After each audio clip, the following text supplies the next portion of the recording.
ਓੰਕਾਰ ਸਤਨਾਮ ਕਰਤਾ ਪੁਰਖ ਨਿਰਭਉ ਨਿਰਵੈਰ ਅਕਾਲ ਮੂਰਤ ਅਜੂਨੀ ਸੈਭੰ ਗੁਰ ਪ੍ਰਸਾਦ। ਸਾ ਧਰਤੀ ਭਈ ਹਰਿਆਵਲੀ ਜਿੱਥੇ ਮੇਰਾ ਸਤਿਗੁਰ ਬੈਠਾ ਆਏ। ਸੇ ਜੰਤ ਭੈ ਹਰਿਆਵਲੇ ਜਿਨੀ ਮੇਰਾ ਸਤਿਗੁਰ ਦੇਖਿਆ ਜਾਏ। ਧੰਨ ਧੰਨ ਪਿਤਾ ਧੰਨ ਧੰਨ ਕੁਲ ਧੰਨ ਧੰਨ ਸੁਜਨੀ ਜਿਨ ਗੁਰੂ ਜਨਿਆ ਮਾਏ। ਧੰਨ ਧੰਨ ਗੁਰੂ ਜਿਨ ਨਾਮ ਅਰਾਧਿਆ ਆਪ ਤਰਿਆ ਜਿਨੀ ਡਿਠਾ ਤਿਨਾ ਲਏ ਛਡਾਏ। ਹਰ ਸਤਿਗੁਰ ਮੇਲੋ ਦਇਆ ਕਰ ਜਨ ਨਾਨਕ ਧੋਵੈ ਪਾਏ। ਹਰ ਸਤਿਗੁਰ ਮੇਲੋ ਦਇਆ ਕਰ ਜਨ ਨਾਨਕ ਧੋਵੈ ਪਾਏ। ਵਾਹਿਗੁਰੂ ਜੀ ਕਾ ਖਾਲਸਾ ਵਾਹਿਗੁਰੂ ਜੀ ਕੀ ਫਤਿਹ। ਸਭ ਤੋਂ ਪਹਿਲਾਂ ਸਾਹਿਬੇ ਕਮਾਲ ਸਰਬੰਸ ਦਾਨੀ ਨਾ ਸਰੋ ਮਨਸੂਰ ਗੁਰੂ ਗੋਬਿੰਦ ਸਿੰਘ ਧੰਨ ਧੰਨ ਗੁਰੂ ਗੋਬਿੰਦ ਸਿੰਘ ਮਹਾਰਾਜ ਜੀ ਦਾ ਆਉਣ ਵਾਲਾ ਕੱਲ੍ਹ ਦੇ ਦਿਹਾੜੇ ਦੀ ਖੁਸ਼ੀ ਵਿੱਚ ਆਗਮਨ ਪੁਰਬ ਦੀ ਖੁਸ਼ੀ ਵਿੱਚ ਸਾਰੀਆਂ ਸੰਗਤਾਂ ਨੂੰ ਲੱਖ ਲੱਖ ਵਧਾਈਆਂ ਹੋਣ। ਆਪ ਗੁਰੂ ਗੋਬਿੰਦ ਸਿੰਘ ਮਹਾਰਾਜ ਰਸਨਾ ਤੇ ਬੈਠ ਕੇ ਆਪਣੇ ਬੱਚਿਆਂ ਪਾਸੋਂ ਸੇਵਾ ਲੈਣ। ਮੈਂ ਸਭ ਦੀ ਇਕਾਗਰਤਾ ਜ਼ਰੂਰ ਚਾਹਾਂਗਾ, ਕਿਉਂਕਿ ਜਦੋਂ ਇਕਾਗਰਤਾ ਹੁੰਦੀ ਹੈ ਉਦੋਂ ਪਰਮੇਸ਼ਰ ਆਪ ਵਰਤਦਾ ਹੈ। ਤੋ ਮਹਾਰਾਜ ਵੀ ਕਹਿੰਦੇ ਨੇ, ਪ੍ਰਭ ਕੀ ਉਸਤਤ ਕਰੋ ਸੰਤ ਮੀਤ ਸਾਵਧਾਨ ਇਕਾਗਰ ਚੀਤ। ਇਕਾਗਰਤਾ ਜ਼ਰੂਰੀ ਹੈ। ਸੋ ਆਓ ਜਿਤਨਾ ਕੁ ਸਮਾਂ ਮਾਲਕ ਮਿਹਰ ਭਰਿਆ ਹੱਥ ਰੱਖ ਕੇ ਇਸ ਰਸਨਾ ਤੇ ਬੈਠ ਕੇ ਸੇਵਾ ਲੈ ਲੈਣ। ਮਨ ਬਿਰਤੀਆਂ ਨੂੰ ਇਕਾਗਰ ਕਰੀਏ। ਜੇ ਕਿੱਥੇ ਮਨ ਭੱਜ ਰਿਹਾ ਹੈ, ਆਵਾਜ਼ ਮਾਰੀਏ ਮਨ ਨੂੰ, ਮੇਰੇ ਮਨ ਪਰਦੇਸੀ ਵੇ ਪਿਆਰੇ ਆਓ ਘਰੇ। ਇਸ ਘਰ ਦੇ ਵਿੱਚ ਆ ਕੇ ਟਿਕ ਜਾ ਤੇ ਉਸ ਸਤਿਗੁਰੂ ਦੇ ਗੁਣ ਗਾ। ਤੋ ਮਹਾਰਾਜ ਅੱਜ ਧੰਨ ਗੁਰੂ ਰਾਮਦਾਸ ਪਾਤਸ਼ਾਹ ਦਾ ਸ਼ਬਦ ਗਾਇਨ ਕੀਤਾ ਹੈ। ਸਾ ਧਰਤੀ ਭਈ ਹਰਿਆਵਲੀ ਜਿੱਥੇ ਮੇਰਾ ਸਤਿਗੁਰ ਬੈਠਾ ਏ। ਦੇਖੋ, ਜਿਹੜੀ ਧਰਤੀ ਤੇ ਗੁਰੂ ਸਾਹਿਬ ਆਪ ਬਿਰਾਜਮਾਨ ਹੋ ਜਾਂਦੇ ਨੇ, ਉਹ ਧਰਤੀ ਹਰਿਆਵਲ ਹੋ ਜਾਂਦੀ ਹੈ। ਭਾਵ ਕਿ ਉਹ ਧਰਤੀ ਪੂਜਣ ਯੋਗ ਹੋ ਜਾਂਦੀ ਹੈ। ਨਹੀਂ ਤੇ ਪਟਨੇ ਦੀ ਧਰਤੀ ਨੂੰ ਕੌਣ ਪੁੱਛਦਾ ਸੀ। ਗੁਰੂ ਮਹਾਰਾਜ ਨੇ ਉਸ ਸਥਾਨ ਤੇ ਮਹਾਰਾਜ ਦਾ ਪ੍ਰਕਾਸ਼ ਹੋਇਆ। ਤਈ ਪ੍ਰਕਾਸ਼ ਹਮਾਰਾ ਭਇਓ ਪਟਨਾ ਸ਼ਹਿਰ ਵਿਖੇ ਭਾਵ ਲਿਓ। ਅੱਜ ਉਹ ਪਟਨਾ ਦੀ ਧਰਤੀ ਪੂਜਣ ਯੋਗ ਹੋ ਗਈ ਹੈ। ਐਸੇ ਐਸੇ ਸਥਾਨ ਗੁਰੂ ਸਾਹਿਬ ਨੇ ਜਿੱਥੇ ਬਾਬਾ ਪੈਰ ਧਰੇ ਪੂਜਾ ਆਸਣ ਥਾਪਣ ਸੋਆ। ਜਾਂ ਗੁਰਬਾਣੀ ਵਿੱਚ ਪੜ੍ਹੀਦਾ, ਉਹ ਥਾਨ ਸੁਹਾਵਾ ਪਵਿੱਤ ਹੈ ਜਿੱਥੇ ਸੰਤ ਸਭਾ।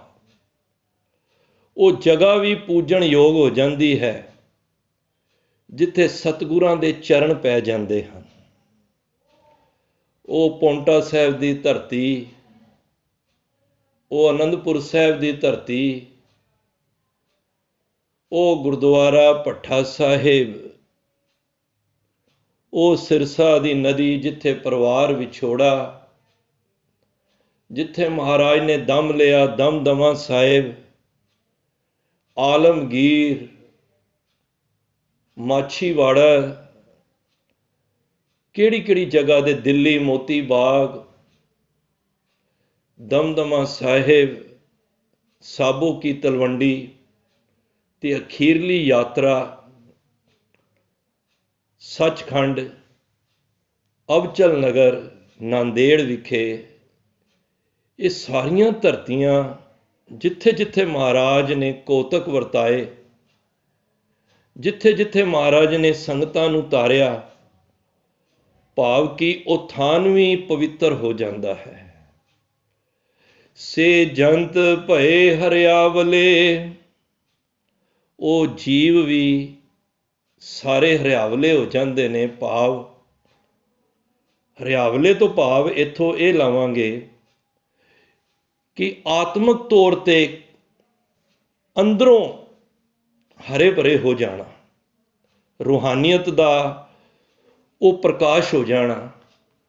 ਸਤਿਗੁਰ ਮੇਰਾ ਸਤਿਗੁਰ ਦੇਖਿਆ ਜਾਏ, ਜਦੋਂ ਸਤਿਗੁਰਾਂ ਦੇ ਦਰਸ਼ਨ ਕੀਤੇ, ਮਹਾਰਾਜ ਅੱਗੋਂ ਕਹਿੰਦੇ ਨੇ ਧੰਨ ਧੰਨ ਪਿਤਾ। ਦੇਖੋ, ਗੁਰੂ ਸਾਹਿਬ ਨੂੰ ਧੰਨ ਕਹਿਣ ਤੋਂ ਪਹਿਲਾਂ ਉਹਨਾਂ ਦੇ ਮਾਤਾ ਪਿਤਾ ਨੂੰ ਨਮਸਕਾਰ ਕਰੀਏ। ਕਦੀ ਸੋਚਿਆ ਅਸੀਂ ਧੰਨ ਕਹਿਣ ਦਾ ਕੀ ਫਾਇਦਾ ਹੈ? ਅਸੀਂ ਗੁਰੂ ਨੂੰ ਧੰਨ ਕਿਉਂ ਕਹਿੰਦੇ ਹਾਂ? ਦੇਖੋ, ਅਸੀਂ ਜੇ ਗੁਰੂ ਨੂੰ ਧੰਨ ਨਹੀਂ ਕਹਾਂਗੇ ਤੇ ਗੁਰੂ ਨੇ ਛੋਟਾ ਨਹੀਂ ਹੋ ਜਾਣਾ, ਤੇ ਜੇ ਅਸੀਂ ਧੰਨ ਕਹਾਂਗੇ ਤੇ ਗੁਰੂ ਨੇ ਵੱਡਾ ਨਹੀਂ ਹੋ ਜਾਣਾ। ਕਿਉਂਕਿ ਗੁਰੂ ਆਪ ਹੀ ਵੱਡਾ ਹੈ। ਮਾਰੇ ਕਹਿੰਦੇ ਨੇ, ਆਖਾਂ ਜੀਵਾਂ ਵਿਸਰੇ ਮਰ ਜਾਓ, ਆਖਣ ਔਖਾ ਸਾਚਾ ਨਾਉ, ਸਾਚੇ ਨਾਮ ਕੀ ਲਾਗੇ ਭੂਖ, ਉਤ ਭੂਖੇ ਖਾਏ ਚਲੀਏ ਦੂਖ, ਸੋ ਕਿਉ ਵਿਸਰੇ ਮੇਰੀ ਮਾਏ, ਸਾਚਾ ਸਹਿ ਸਾਚੇ ਨਾਏ ਰਹਾਓ, ਸਾਚੇ ਨਾਮ ਕੀ ਤਿਲ ਵਡਿਆਈ, ਆਖ ਥਕੇ ਕੀਮਤ ਨਹੀਂ ਪਾਈ, ਕੀਮਤ ਪਾਏ ਨਾ ਕਹਿਆ ਜਾਏ, ਕਹਿਣੇ ਵਾਲੇ ਤੇਰੇ ਰਹੇ ਸਮਾਏ। ਮਹਾਰਾਜ ਕਹਿੰਦੇ ਨੇ ਅੱਗੇ ਚੱਲ ਕੇ, ਵੱਡਾ ਨਾ ਹੋਵੇ ਘਾਟ ਨਾ ਜਾਏ।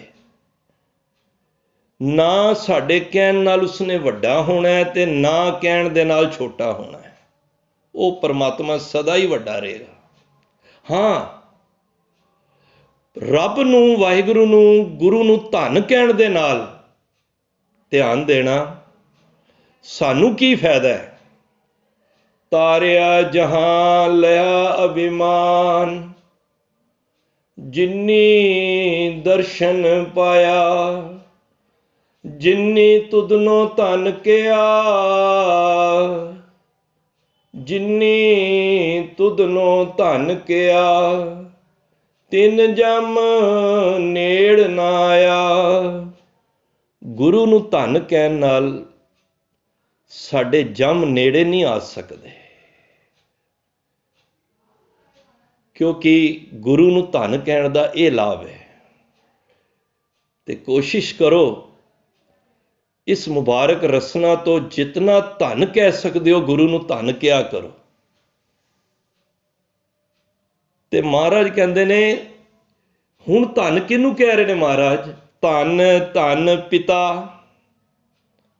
ਉਹ ਪਿਤਾ ਵੀ ਧੰਨ ਹੈ।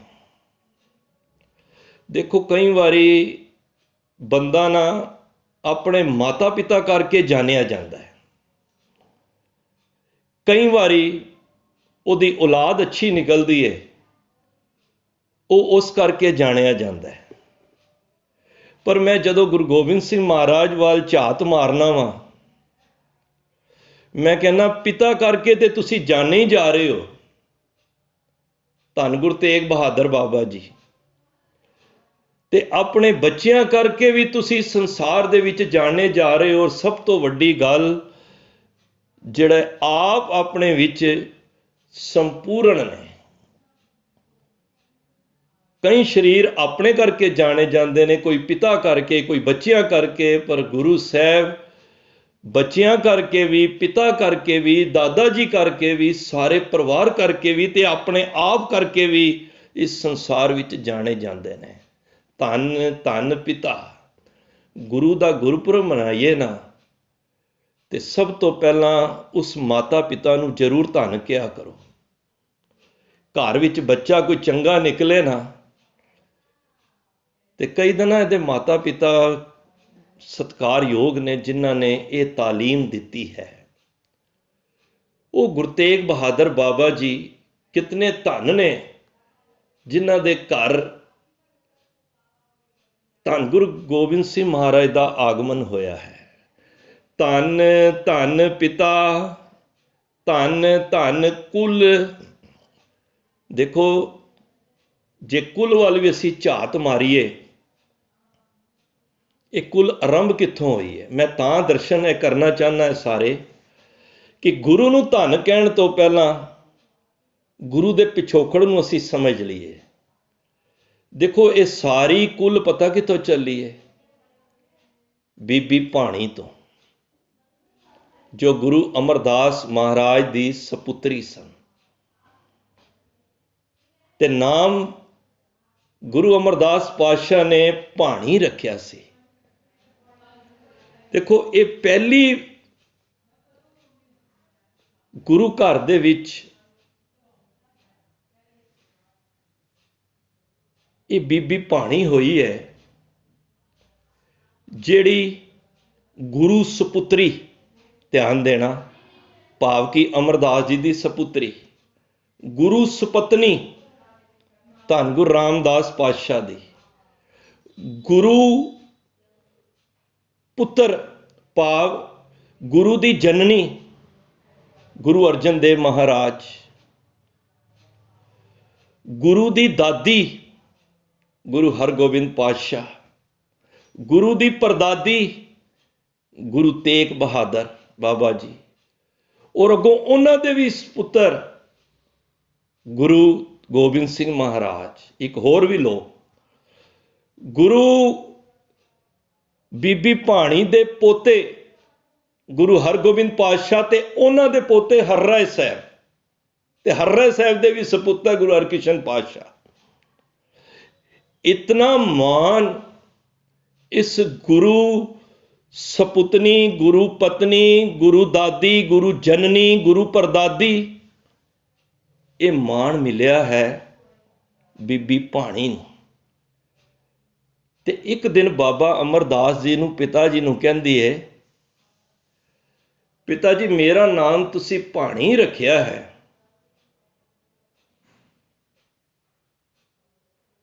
ਪਰ ਮੈਨੂੰ ਭਾਣਾ ਤੇ ਮੰਨਣਾ ਹੀ ਪਏਗਾ ਨਾ।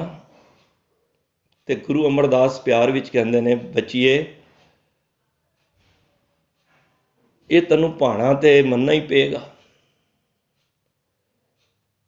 ਮੈਂ ਅਕਸਰ ਬੇਨਤੀ ਕਰਨਾ, ਨਾਮ ਤੋਂ ਬੜੀ ਵੱਡੀ ਗੱਲ ਹੈ। ਹੁਣ ਮੈਂ ਆਪਣਾ ਨਾਮ ਤੇ ਚਰਨਜੀਤ ਪਰਿਵਾਰ ਨੇ ਰੱਖ ਦਿੱਤਾ, ਤੇ ਜੇ ਮੈਂ ਗੁਰੂ ਦੇ ਚਰਨਾਂ ਨੂੰ ਜਿੱਤਿਆ ਹੀ ਨਹੀਂ, ਤੇ ਉਸ ਨਾਮ ਦਾ ਕੀ ਫਾਇਦਾ ਹੈ? ਕਿਸੇ ਦਾ ਨਾਮ ਹਰਪ੍ਰੀਤ ਹੈ, ਇਹ ਮੈਂ ਕਿਸੇ ਵੱਲ ਇਸ਼ਾਰਾ ਨਹੀਂ ਹੈ।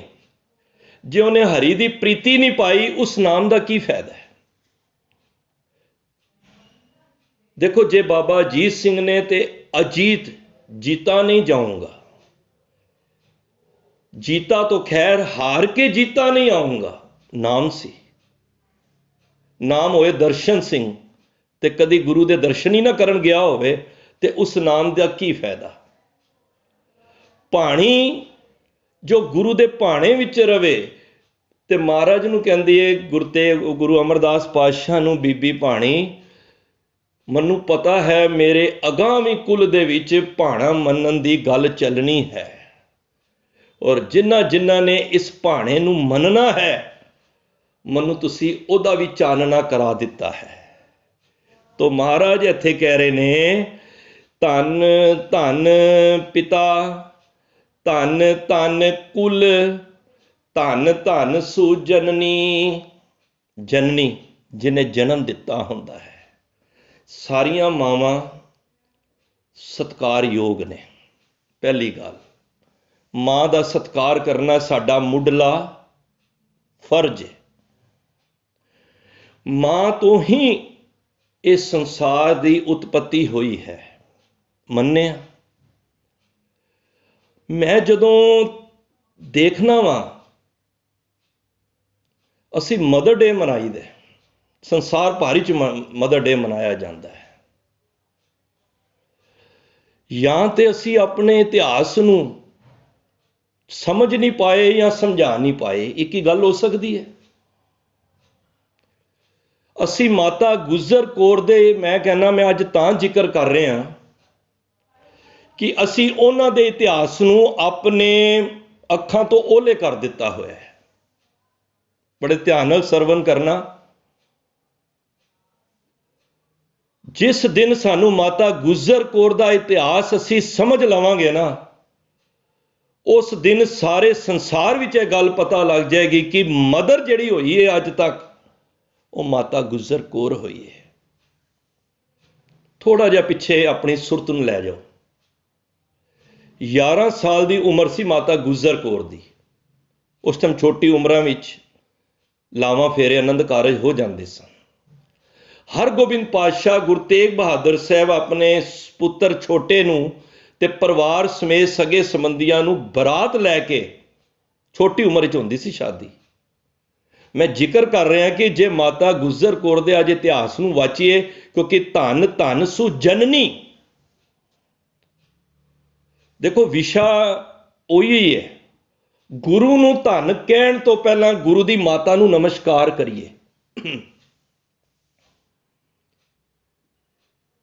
ਤੇ 11 ਸਾਲ ਦੀ ਉਮਰ, ਇਹ ਕਰਤਾਰਪੁਰੇ ਜਲੰਧਰ ਕੋਲ, ਉੱਥੇ ਮਹਾਰਾਜ ਬਰਾਤ ਲੈ ਕੇ ਗਏ ਇਹਨਾਂ ਦੇ ਘਰ। 4 ਦਿਨ ਰੁਕੇ। ਪਹਿਲਾਂ ਰਿਵਾਜ ਹੁੰਦਾ ਸੀ, ਹਰਗੋਬਿੰਦ ਪਾਤਸ਼ਾਹ ਬਰਾਤ ਲੈ ਕੇ ਗਏ ਤੇ ਜਦੋਂ ਮਿਲਣੀ ਹੋਣ ਲੱਗੀ, ਮਾਤਾ ਗੁਜਰ ਕੌਰ ਦੇ ਪਿਤਾ ਭਾਈ ਲਾਲ ਚੰਦ ਜੀ, ਮਿਲਣੀ ਹੋਣ ਲੱਗੀ, ਮਹਾਰਾਜ ਨੇ ਨਾ ਇਸ ਤਰ੍ਹਾਂ ਬਾਹਾਂ ਖਿਲਾਰ ਲਈਆਂ, ਜਿਸ ਤਰ੍ਹਾਂ ਪਿਤਾ ਪਿਤਾ ਕਰਦੇ ਹੀ ਨੇ। ਇਹ ਮਿਲਣੀ ਦੀ ਰਸਮ ਗੁਰੂ ਸਾਹਿਬ ਦੇ ਸਮੇਂ ਤੋਂ ਚਲਦੀ ਆ ਰਹੀ ਹੈ। ਅੱਜ ਤੇ ਰਿਵਾਜ ਅਸੀਂ ਚੇਂਜ ਕਰਤੇ ਨੇ, ਚਲੋ। ਤੇ ਬਾਹਾਂ ਖਿਲਾਰ ਲੀਆਂ ਤੇ ਲਾਲ ਚੰਦ ਜੀ ਸਾਹਮਣੇ ਵੇਖ ਕੇ ਪਤਾ ਕੀ ਕੀਤਾ, ਮਹਾਰਾਜ ਦੇ ਚਰਨਾਂ ਤੇ ਮੱਥਾ ਟੇਕ ਦਿੱਤਾ ਤੇ ਝੁਕ ਗਿਆ। ਮਹਾਰਾਜ ਕਹਿੰਦੇ ਨੇ, ਇਹ ਕੀ ਕਰ ਰਹੇ ਹੈ? ਮਹਾਰਾਜ, ਮੈਂ ਤੁਹਾਡੇ ਜੋਗਾ ਨਹੀਂ, ਮੈਂ ਬਹੁਤ ਹੀ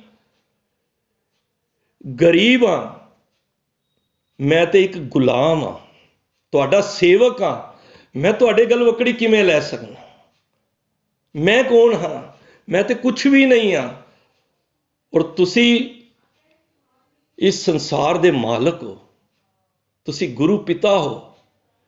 ਉਸ ਵੇਲੇ ਕਿਹਾ ਕਿ ਇਹ ਲਾਲ ਚੰਦ ਜੀ, ਤੁਸੀਂ ਗੁਲਾਮ ਨਹੀਂ ਹੋ, ਤੁਸੀਂ ਦਾਨੀ ਹੋ। ਦੇਖੋ ਉਹਨਾਂ ਗੱਲ ਨੂੰ ਧਿਆਨ ਦੇਣਾ, ਹਰਗੋਬਿੰਦ ਪਾਤਸ਼ਾਹ ਦੇ ਬਚਨਾਂ ਨੂੰ ਧਿਆਨ ਦਿਓ। ਕੀ ਕਹਿ ਰਹੇ ਨੇ? ਤੁਸੀਂ ਦਾਨੀ ਹੋ, ਅਸੀਂ ਤੇ ਦਾਨ ਲੈਣ ਆਏ ਹਾਂ। ਅੱਜ ਕਈ ਵਾਰੀ ਕੁੜੀ ਵਾਲਿਆਂ ਨੂੰ ਅਸੀਂ ਨੀਵਾਂ ਸਮਝਦੇ ਹਾਂ, ਵੀ ਅਸੀਂ ਧੀ ਦੇ ਦਿੱਤੀ ਏ ਤੇ ਅਸੀਂ ਸਮਝਦੇ ਹਾਂ ਬਸ ਹੁਣ ਤੇ ਅਸੀਂ ਇਹਨਾਂ ਦੇ ਅੰਦਰ ਸਰੈਂਡਰ ਕਰ ਦੇਣਾ, ਇਹਨਾਂ ਦੀ ਹਰ ਗੱਲ ਮੰਨਣੀ ਹੈ। ਪਰ ਗੁਰੂ ਸਾਹਿਬ ਨੇ ਦੇਖੋ ਕੀ ਕਿਹਾ, ਕਹਿੰਦੇ ਨੇ ਨਹੀਂ, ਤੁਸੀਂ ਤੇ ਦਾਨੀ ਹੋ, ਅਸੀਂ ਤੇ ਦਾਨ ਲੈਣ ਵਾਸਤੇ ਅੰਮ੍ਰਿਤਸਰ ਤੋਂ ਚੱਲ ਕੇ, ਗੁਰੂ ਕੀ ਵਡਾਲੀ ਤੋਂ ਚੱਲ ਕੇ ਕਰਤਾਰਪੁਰ ਆਏ ਹਾਂ। ਤੁਸੀਂ ਦਾਨੀ ਹੋ ਤੇ ਅਸੀਂ ਦਾਨ ਲੈਣ ਆਏ ਹਾਂ। ਬੜਾ ਵੱਡਾ ਦਾਨ ਹੁੰਦਾ ਹੈ, ਜਿਹਨੂੰ ਕੰਨਿਆ ਦਾਨ ਕਹਿੰਦੇ ਨੇ, ਜਿਹਨੇ ਆਪਣੇ ਅੰਦਰੋਂ ਕਲੇਜਾ ਹੀ ਕੱਢ ਕੇ ਦੇ ਦਿੱਤਾ ਹੋਵੇ, ਇਸ ਤੋਂ ਵੱਡੀ ਹੋਰ ਕੀ ਚੀਜ਼ ਦਵੇ। ਤੇ ਉਸ ਵੇਲੇ ਫਿਰ ਜਦੋਂ ਬਰਾਤ ਟੁੱਕੀ, ਲਾਵਾਂ ਫੇਰੇ ਹੋਏ, ਡੋਲੀ ਚੱਲਣ ਲੱਗੀ, ਤੇ ਉਸ ਵੇਲੇ ਹੱਥ ਜੋੜ ਕੇ ਖੜੇ ਹੋ ਗਏ ਭਾਈ ਲਾਲ ਚੰਦ ਜੀ ਮਾਤਾ ਗੁਜਰ ਦੇ ਪਿਤਾ। ਦੇਖੋ ਤੁਸੀਂ ਨਾ, ਮੈਂ ਇੱਕ ਗੱਲ ਕਹਿਣਾ, ਜਦੋਂ ਇਹ ਇਤਿਹਾਸ ਸੁਣਾਈਦਾ ਨਾ, ਆਪਣੀ ਮਨ ਬਿਰਤੀ ਨਾ ਇਸ ਤਰ੍ਹਾਂ ਕਰਿਆ ਕਰੋ, ਇੱਕ ਫਿਲਮ ਚੱਲ ਰਹੀ ਹੈ। ਇਕਾਗਰਤਾ ਤਾਂ ਬਣਦੀ ਹੈ। ਕੋਈ ਸੀਰੀਅਲ ਮੇਰੀ ਭੈਣ ਵੇਖਦੀ ਹੈ ਨਾ, ਉਹ ਮਨ ਵਿੱਚ ਇੱਕ ਕੰਸਨਟਰੇਟ ਰੱਖਦੀ ਹੈ ਨਾ, ਬਈ ਇਹ ਚੀਜ਼ ਕਿਸ ਤਰ੍ਹਾਂ ਹੈ, ਪੂਰਾ ਉਹਦੀ ਤਵੱਜੋ ਉੱਥੇ ਹੁੰਦੀ ਹੈ। ਤੁਸੀਂ ਸੋਚੋ, ਅਸੀਂ ਬਰਾਤ ਦੇ ਨਾਲ ਗਏ ਹਾਂ ਕਰਤਾਰਪੁਰ, ਔਰ ਇਹ ਸੀਨ ਚੱਲ ਰਿਹਾ, ਔਰ ਇੱਕ ਪਿਤਾ ਲਾਚਾਰ, ਜਿਹੜਾ ਆਰਥਿਕ ਪੱਖ ਤੋਂ ਕਮਜ਼ੋਰ ਹੈ, ਤੇ ਗੁਰੂ ਸਾਹਿਬ ਉਹਨੂੰ ਕਿੰਨਾ ਹੌਸਲਾ ਦੇ ਰਹੇ ਨੇ। ਇਹ ਮਨ ਦੇ ਵਿੱਚ ਇੱਕ ਪਿਕਚਰ ਲੈ ਕੇ ਆਓ। ਇਹ ਮੈਂ ਕੋਈ ਇਤਿਹਾਸ ਸੁਣੇ ਵੀ ਹੋਣਗੇ ਆਪਣੇ, ਪਰ ਮੈਂ ਉਹਦੇ ਚੋਂ ਤੱਤ ਕੱਢਣਾ ਚਾਹੁੰਦਾ ਕਿ ਗੁਰੂ ਸਾਹਿਬ ਨੇ ਇਹ ਸਾਨੂੰ ਸਮਝਾਉਣਾ ਚਾਹ ਰਹੇ ਨੇ ਕਿ ਕੋਈ ਕੁੜੀ ਵਾਲਾ ਨੀਵਾਂ ਨਹੀਂ ਹੁੰਦਾ ਜੇ। ਜਿੰਨੇ ਧੀ ਦੇ ਦਿੱਤੀ ਉਹ ਵੱਡਾ ਵੇ, ਉਹ ਦਾਨੀ ਹੈ, ਉਹ ਤੇ ਦਾਨ ਲੈਣ ਆਏ ਆ ਘਰੋਂ। ਅਸੀਂ ਸਮਝਿਆ ਘਰ ਦੇ ਜਵਾਈ ਆ। ਜੇ ਇਤਿਹਾਸ ਨਹੀਂ ਸਾਨੂੰ ਪਤਾ ਲੱਗਦਾ ਤੇ ਗੁਰੂ ਰਾਮਦਾਸ ਜੀ ਦਾ ਇਤਿਹਾਸ ਪੜ੍ਹੋ। ਜਵਾਈ ਬਣਨ ਤੋਂ ਬਾਅਦ ਵੀ ਟੋਕਰੀਆਂ ਢੋਂਦੇ ਰਹੇ ਨੇ। ਉਹਨਾਂ ਨੇ ਆਪਣਾ ਜਵਾਈ ਪੁਣਾ ਵਾਲਾ ਨਹੀਂ ਕਿ ਮੈਂ ਹੁਣ ਜਵਾਈ ਬਣ ਗਿਆ। ਤੇ ਉਸ ਵੇਲੇ ਹੱਥ ਜੋੜ ਕੇ ਕਹਿਣ ਲੱਗੇ, ਬਰਾਤ ਜਦੋਂ ਡੋਲੀ ਚੱਲਣ ਲੱਗੀ, ਮਹਾਰਾਜ ਮੈਂ ਤੇ ਕੁਛ ਵੀ ਨਹੀਂ ਦਿੱਤਾ, ਮੈਂ ਦੇਣ ਜੋਗਾ ਵੀ ਨਹੀਂ ਆ, ਮੇਰੀ ਇੰਨੀ ਸਮਰੱਥਾ ਨਹੀਂ ਹੈ। ਉਸ ਵੇਲੇ ਪਤਾ ਕੀ ਅਲਫਾਜ਼ ਸਨ ਮੇਰੇ ਸੱਚੇ ਪਿਤਾ ਗੁਰੂ ਹਰਗੋਬਿੰਦ ਪਾਤਸ਼ਾਹ ਦੇ, ਉਹ ਲਾਲ ਚੰਦਾ, ਤੂੰ ਜਿਹੜਾ ਫੁੱਲ ਆਪਣੇ ਬਗੀਚੇ ਦਾ ਤੂੰ ਅੱਜ ਦੇਖ ਕੇ ਮੈਨੂੰ ਦੇ ਰਿਹਾ ਨਾ, ਇਸ ਨੇ ਪੰਥ ਨੂੰ, ਇਸ ਫੁੱਲ ਨੇ ਦੇਸ਼ ਨੂੰ ਐਸਾ ਸੂਰਵੀਰ ਦੇਣਾ ਹੈ, ਐਸਾ ਇੱਕ ਤੂੰ ਕ੍ਰਾਂਤੀਕਾਰੀ ਇੱਕ ਰੂਹ ਦੇਣੀ ਹੈ। ਇਸ ਦੀ ਕੋਖ ਦੇ ਵਿੱਚੋਂ ਜਿਹੜੀ ਇਸ ਦੇਸ਼ ਦੀਆਂ ਗੁਲਾਮੀ ਦੀਆਂ ਜੰਜੀਰਾਂ ਨੂੰ ਕੱਟ ਕੇ ਰੱਖ ਦੇਗਾ।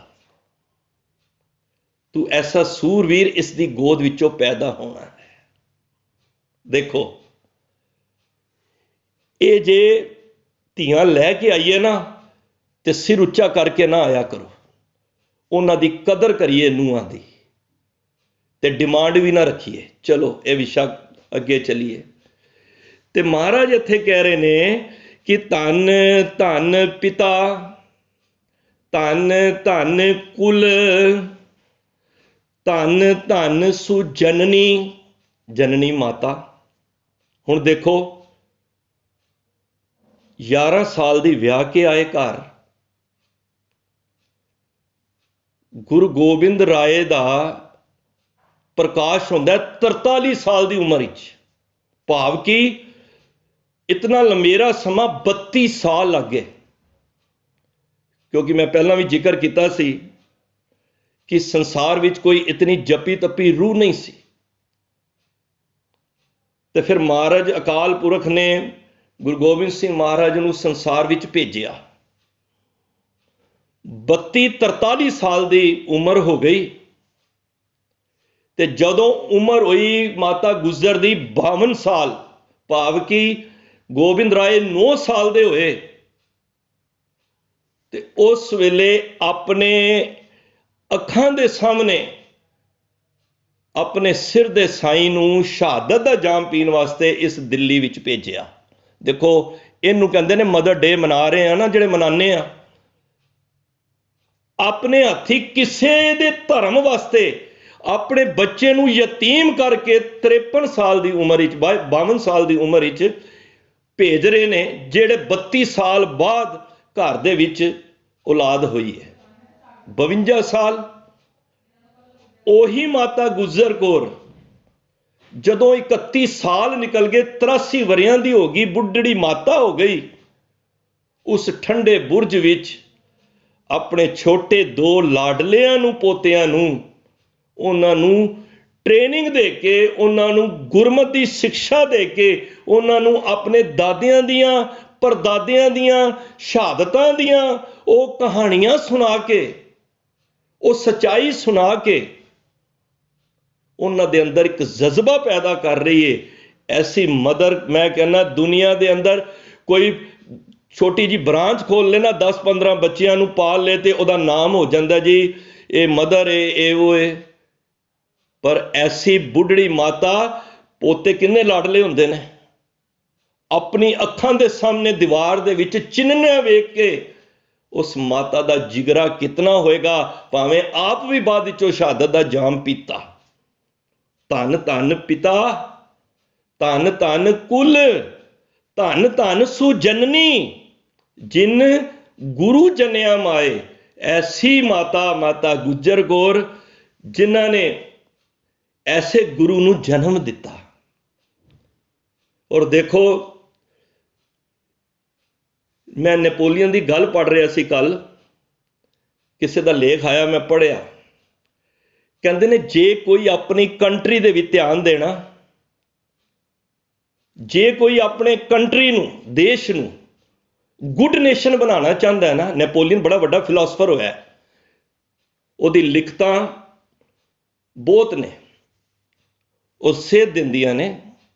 वो कहता किसी कंट्री नूं गुड नेशन बनाना है ना, ਉਹਦੇ अंदर गुड मदर पैदा करनी पेगी।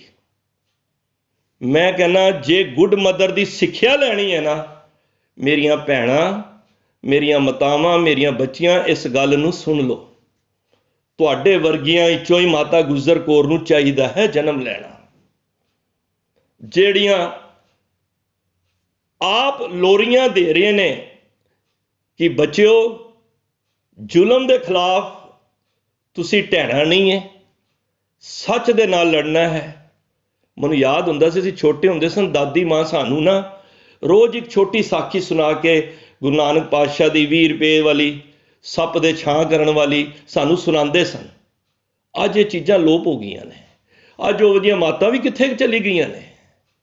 जिस कंट्री विच नेपोलियन कहंदा है मावां गुड हो जाणगियां, धार्मिक हो जाणगियां, वो कंट्री गुड नेशन आपे ही हो जाएगी। तो ऐसे दीन दयाल सतगुरु गुरु गोबिंद सिंह महाराज का प्रकाश उस पटना की धरती ते होया। जदों महाराज 9 साल दे सन ते पिता नूं भेज दिता, ते जदों आप 38 साल दे सन ते 2 पुत्रां नूं भेज दिता चमकोट की गढ़ी विच शहादत का जाम पीण वास्ते।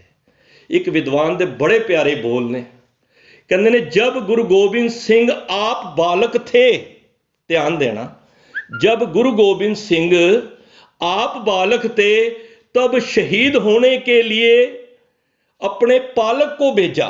पालक हुंदा जिहड़ा पालना करन वाला, पिता नूं। कहंदे जद आप बालक सन ना 9 साल दे, ते अपने पिता नूं शहीद होने वास्ते भेज दिता। कहंदे ने जब गुरु गोबिंद सिंह आप बालक थे तब शहीद होने के लिए अपने पालक को भेजा। कहने जब गुरु गोबिंद सिंह जी आप पालक थे, जदों आप पिता बने, तब शहीद होने के लिए एक एक को, बालक को शहीद होने के लिए भेजा। कहने जब आप बालक सी ते पिता नूं भेज रहे ने, ते जब आप पिता बन गए एक एक करके अपने बच्चियां नूं भेज रहे ने। मैं पहला कहा कई अपने नाम तो जान, कई पिता के नाम तो जाने जाते हैं, कोई पुत्रां के नाम तो जाने जाते हैं। गुरु गोबिंद सिंह महाराज तुसी ते धन हो, तुसी ते पिता तो भी, पुत्रां तो भी, ते अपने आप तो भी जाने जाते हैं। तो ऐसे गुरु का असी आगमन पुरब मना रहे हैं। मनु ये नहीं समझ आ रही कि मैं किहड़ी साखी या किहड़ा इतिहास आप जी नाल सांझ करां। देखो कितने कोतक ने। एक गल दी ये मन विच ख्याल बनाना, इस दर तो कदी निराश ना होना। जे गुरु गोबिंद सिंह महाराज दे सिख हो, अज यह गल पल्ले बन लेना, नाराज ना होना कदी भी गुरु तो, और गुरु तो कदी निराश भी ना होना।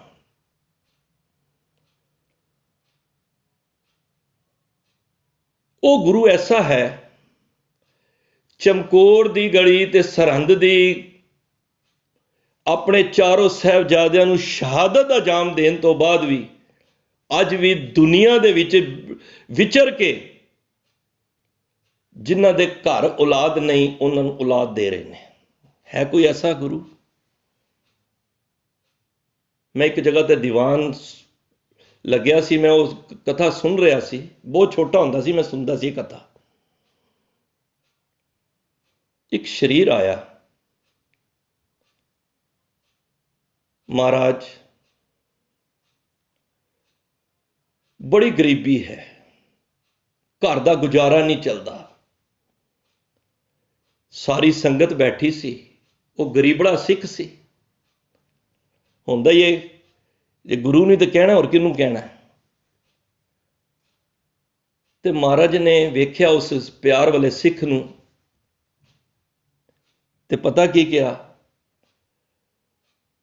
ਜਾਓ, ਤੁਹਾਡੇ ਘਰਾਂ ਦੇ ਵਿੱਚ ਤੁਸੀਂ ਮਹਿਲ ਮਾੜੀਆਂ ਵਿੱਚ ਖੇਡੋਗੇ। ਗੁਰੂ ਦਾ ਬਚਨ ਹੈ। ਉਹ ਬੈਠ ਗਿਆ। ਜਦ ਇਹ ਗੱਲ ਸੁਣੀ ਤੇ ਦੂਜਾ ਮੇਰੇ ਵਰਗਾ ਵੀ ਲਾਲਚੀ ਸੀ, ਉਹ ਵੀ ਖੜਾ ਹੋ ਗਿਆ। ਮਹਾਰਾਜ, ਮੇਰੀ ਵੀ ਝੋਲੀ ਵਿੱਚ ਦਾਤ ਪਾ ਦਿਓ। ਕਿਹੜੀ ਦਾਤ? ਜੀ ਮੇਰੇ ਘਰ ਭੁਚੰਗੀ ਦੀ ਦਾਤ ਨਹੀਂ ਹੈ। ਮਹਾਰਾਜ ਕਹਿੰਦੇ, ਜਾ ਸਿੱਖਾ, ਤੇਰੇ ਘਰ 4-4 ਭੁਚੰਗੀ ਦੀਆਂ ਦਾਤਾਂ ਹੋਣਗੀਆਂ। ਉਸ ਵੇਲੇ ਇੱਕ ਸ਼ਾਇਰ ਲਿਖ ਰਿਹਾ ਹੈ, ਆਪਣਾ ਸਾਰਾ ਕੁਝ ਲੁਟਾ ਕੇ ਅੱਜ ਵੀ ਦੂਜੇ ਦੀ ਝੋਲੀਆਂ ਭਰਨ ਦਾ ਸਮਰੱਥ ਹੈ। ਪੁੱਛਿਆ ਸੀ ਨਾ ਮਾਤਾ ਨੇ, ਕਿੱਥੇ ਨੇ ਮੇਰੇ ਲਾਲ? ਕਿੱਥੇ ਛੱਡ ਆਏ ਹੋ ਚਾਰੋਂ ਲਾਲ? ਮੈਂ ਤੁਹਾਡੇ ਜਿੰਮੇ ਲਾਏ ਸੀ ਨਾ, ਕਿੱਥੇ ਨੇ ਮੇਰੇ ਲਾਲ? ਤੇ ਉਸ ਵੇਲੇ ਮਹਾਰਾਜ ਨੇ ਸਾਡੇ ਵੱਲ ਇਸ਼ਾਰਾ ਕਰਕੇ ਸੰਗਤਾਂ ਵੱਲ ਕਿਹਾ ਸੀ ਕਿ ਇਹ ਸਾਰੇ ਸਿੱਖੀ ਮੇਰੇ ਸਿੱਖ, ਮੇਰੇ ਲਾਲ ਨੇ।